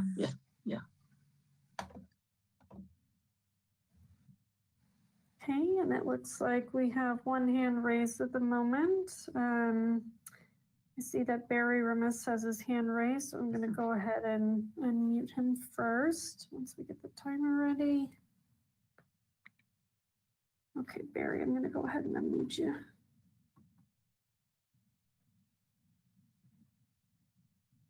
Whenever you're ready.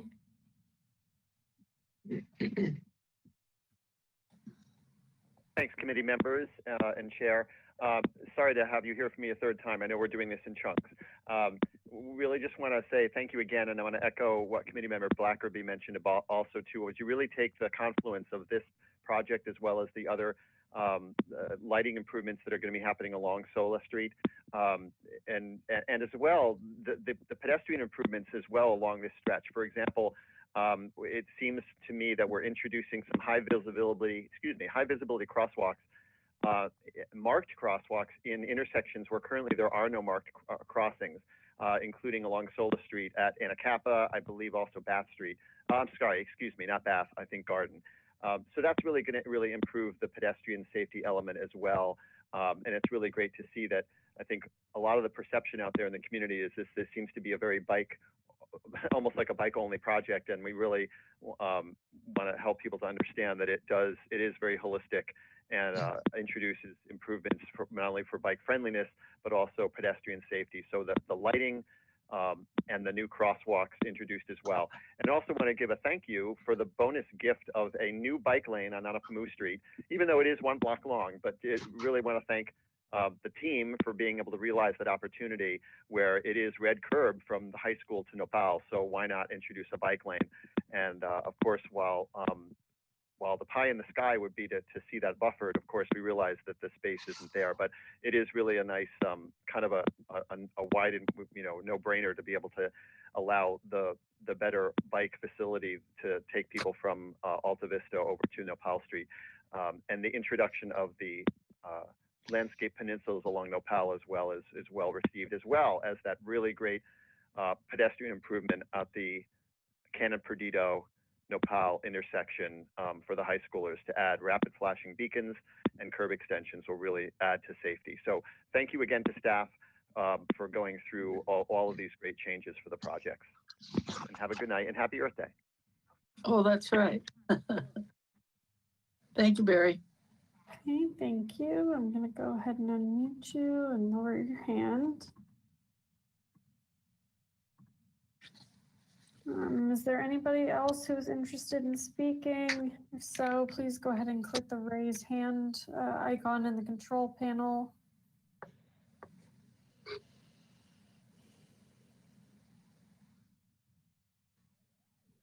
Okay, I'm not seeing anybody else's hand raised at the moment, so I think we're okay to proceed. Oh, well, I think we need some time for summary comments on all 3 sections. If I don't think we need to, we can be brief, but I think it's extremely important that we indicate from this committee the strong support we have with some minor adjustments rather than not saying anything at all. So they're not asking for a motion, but they're asking for our comments. So I think I see Ms. Horn.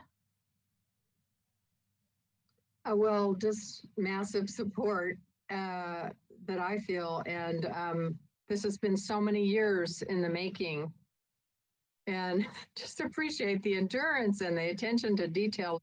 Incredible. And one question I have is, it's taken this many years to get here, but and I don't know about the grant money if they have an endpoint, but I wanted to ask, what is the long view about how long all these improvements are going to take? And the other thing that's a bit of a pre-question is, how is this going to happen over this whole city? I mean, you've got east side, west side, you know, downtown into Alisos. Do you have an idea of what is the sequence of construction going to be? Anyway, I'm just curious, and if that's not addressed, that's fine, but just curious, and thank you so much. Hi again, committee member Horn, this is Derek. So this is all going to happen likely in calendar year 2022. And we don't know the duration yet or the order in which everything's going to happen, just because that's going to have to be something that we work with the contractor on. Obviously, this has to be put out to bid, and the responsive low bidder will be the contractor that we work with. We generally try not to dictate with too many restrictions the order in which they have to do things, because we end up typically having to pay a premium for that. So obviously we have to build some safeguards into the project just for convenience of the traveling public, that we're not completely blocking off streets or anything like that in an unsafe and really inconvenient manner. But we do have to leave some flexibility, otherwise we will pay a premium. So. Great, thank you. Thank you. Would anyone else like to make any individual comments? Can I make one more? Oh, sure, sorry. Yeah, I apologize. Gillespie Street, Sola Street, and Aliso Street, part of a separate project that we're coordinating on. We are going to repave those streets as well. So we hope to time everything so in the public's eyes that all looks seamless, but we really want these to be super successful projects, and some of the pavement condition is not so good right now. So we don't want to build nice bike routes, but have poor pavement. So that'll be addressed as well.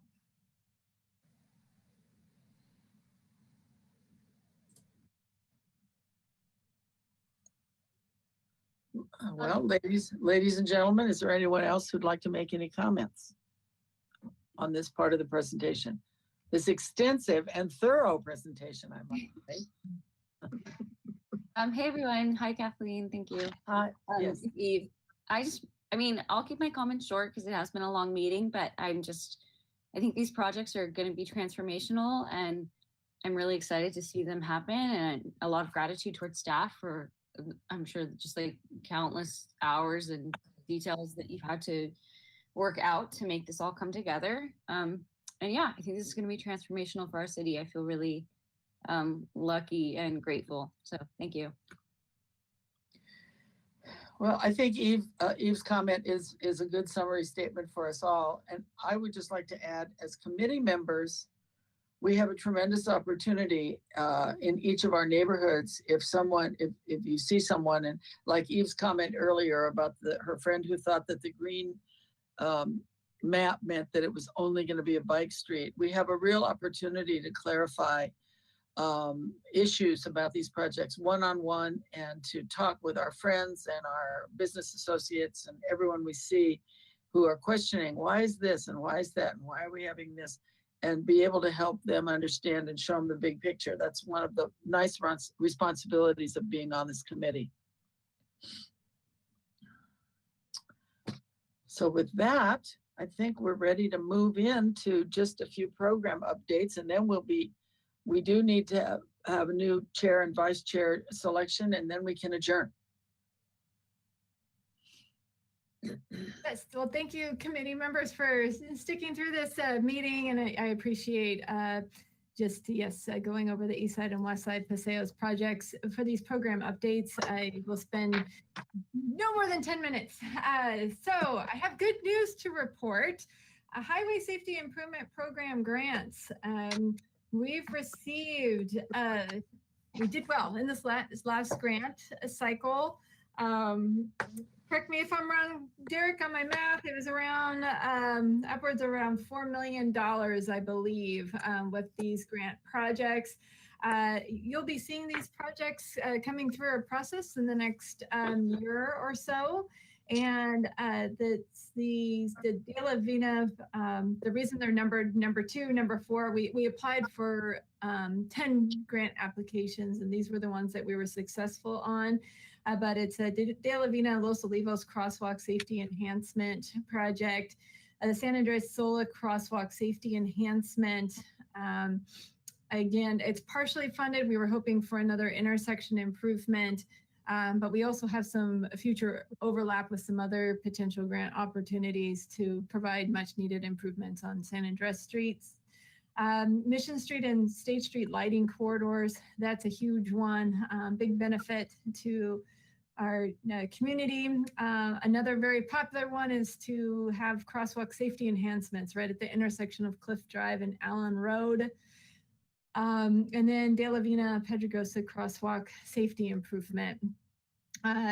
So a special congratulations to Dodd Garrett Gosley. He's our traffic supervisor. He did all the heavy lifting for these grants and very much appreciated. Again, these are all in the spirit of Vision Zero.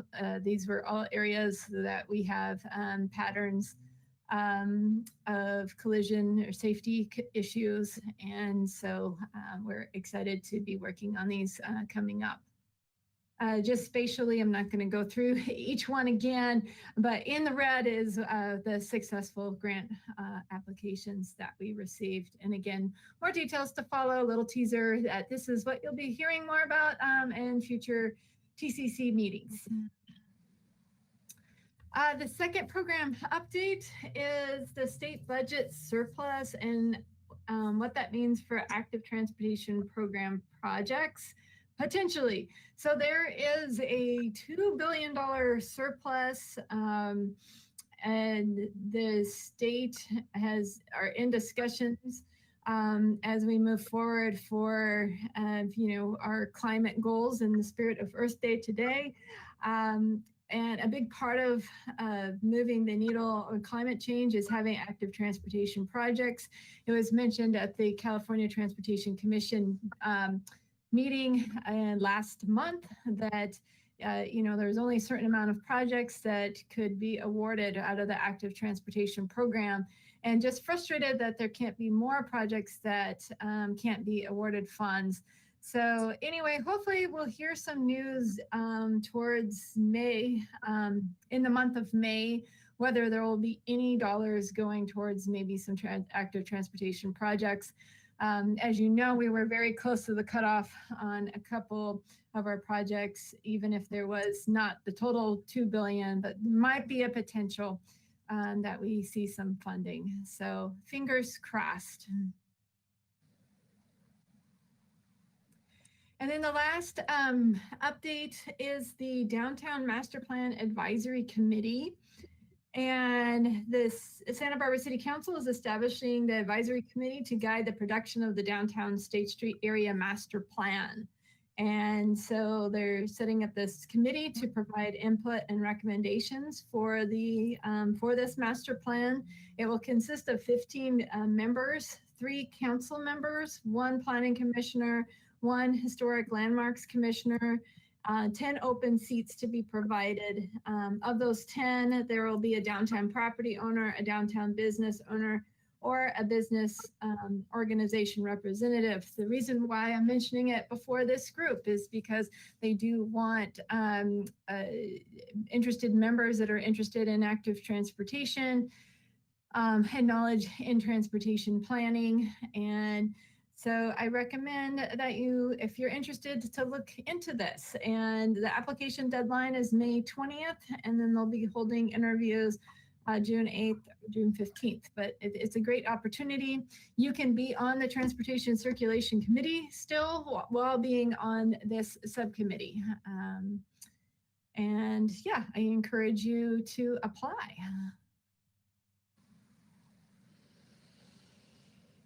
Okay. For the announcements, before you go to the announcements, Chair Rodriguez, I did want to mention that Planning Commissioner Roxana Bonderson has been on during this whole meeting. She is our liaison to the Transportation and Circulation Committee. And I apologize, I don't think I've mentioned her in maybe the past meeting, but I do want to let you know that she is listening on to the group's discussions, and we really appreciate her participation. Well, thank you, Roxanne.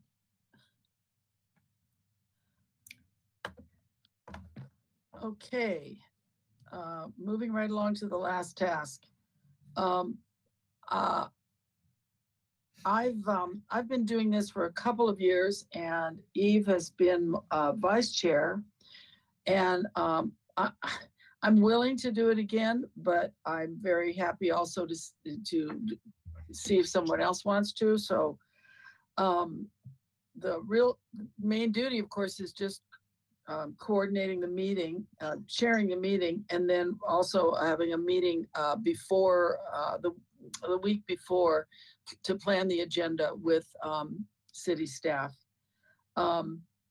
So with that, I think we should just nominate a chair and a vice chair and move on. So somebody better speak up.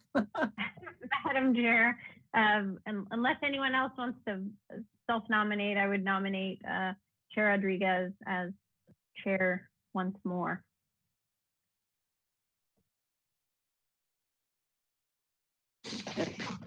You know, it would be really nice if we could see everybody. Right. I know. Is There. he who you might want to nominate instead? Well, yeah, I mean, Andres might be interested, or I don't know. Maybe one of our new people like Andres might be interested. Well, frankly, the only reason I didn't think of that is because he's been on such a short time. It's hard to have the experience of the meeting format, especially since it's all been Zoom. I didn't want to sick that on anybody. But Andres, would you like to be vice chair and then take over? Because I'd love to just be one more year and be done. Vice chair means you move into the chair Well, in you the next could year, if you the want following to. year, If you want to. if you want to. But Eve, we haven't heard from Eve. I tried to check in with her before the meeting and I couldn't make it happen. Hey, Kathleen. Yeah, I'm sorry I missed connecting with you. I just don't have the capacity right now to serve as chair. So thank you for reaching out to me. But that's where I'm Yeah. at. Oh, good. That's a good process. So I consulted with her first. Andres, would you be willing to do vice for now and consider chairmanship next year? I would, thank you. Okay, then I'll stick it out one more year and we have Andres Malavos in the wings. Well, I would add that to my motion then. So motion to elect Kathleen Rodriguez as chair and Andres as vice chair. Somebody wants to second me. I second it. Well, all in favor? I Where's I Dave? can take a roll call vote. You need a roll call. Oh, thanks. Thanks, Melinda. Okay, David, hi. all in favor with Eve Sanford, Aye, in favor. Hillary Blackerby, Aye. Andres Malavos, Aye. Susan Horn, I David Cullum, Aye. and Chair Rodriguez. Okay, yes, aye. Thank you. Well, I Thank don't you think all this for is. serving, by the way. Oh, And I can tell you, Kathleen, as a person who for many years got put up to it several years in a row, I appreciate your service. yeah, we're laughing because if you look at the list of our membership, Hillary's been on the longest, and then Susan and I, Susan's next longest, and then me, and Hillary was chair for a very long time.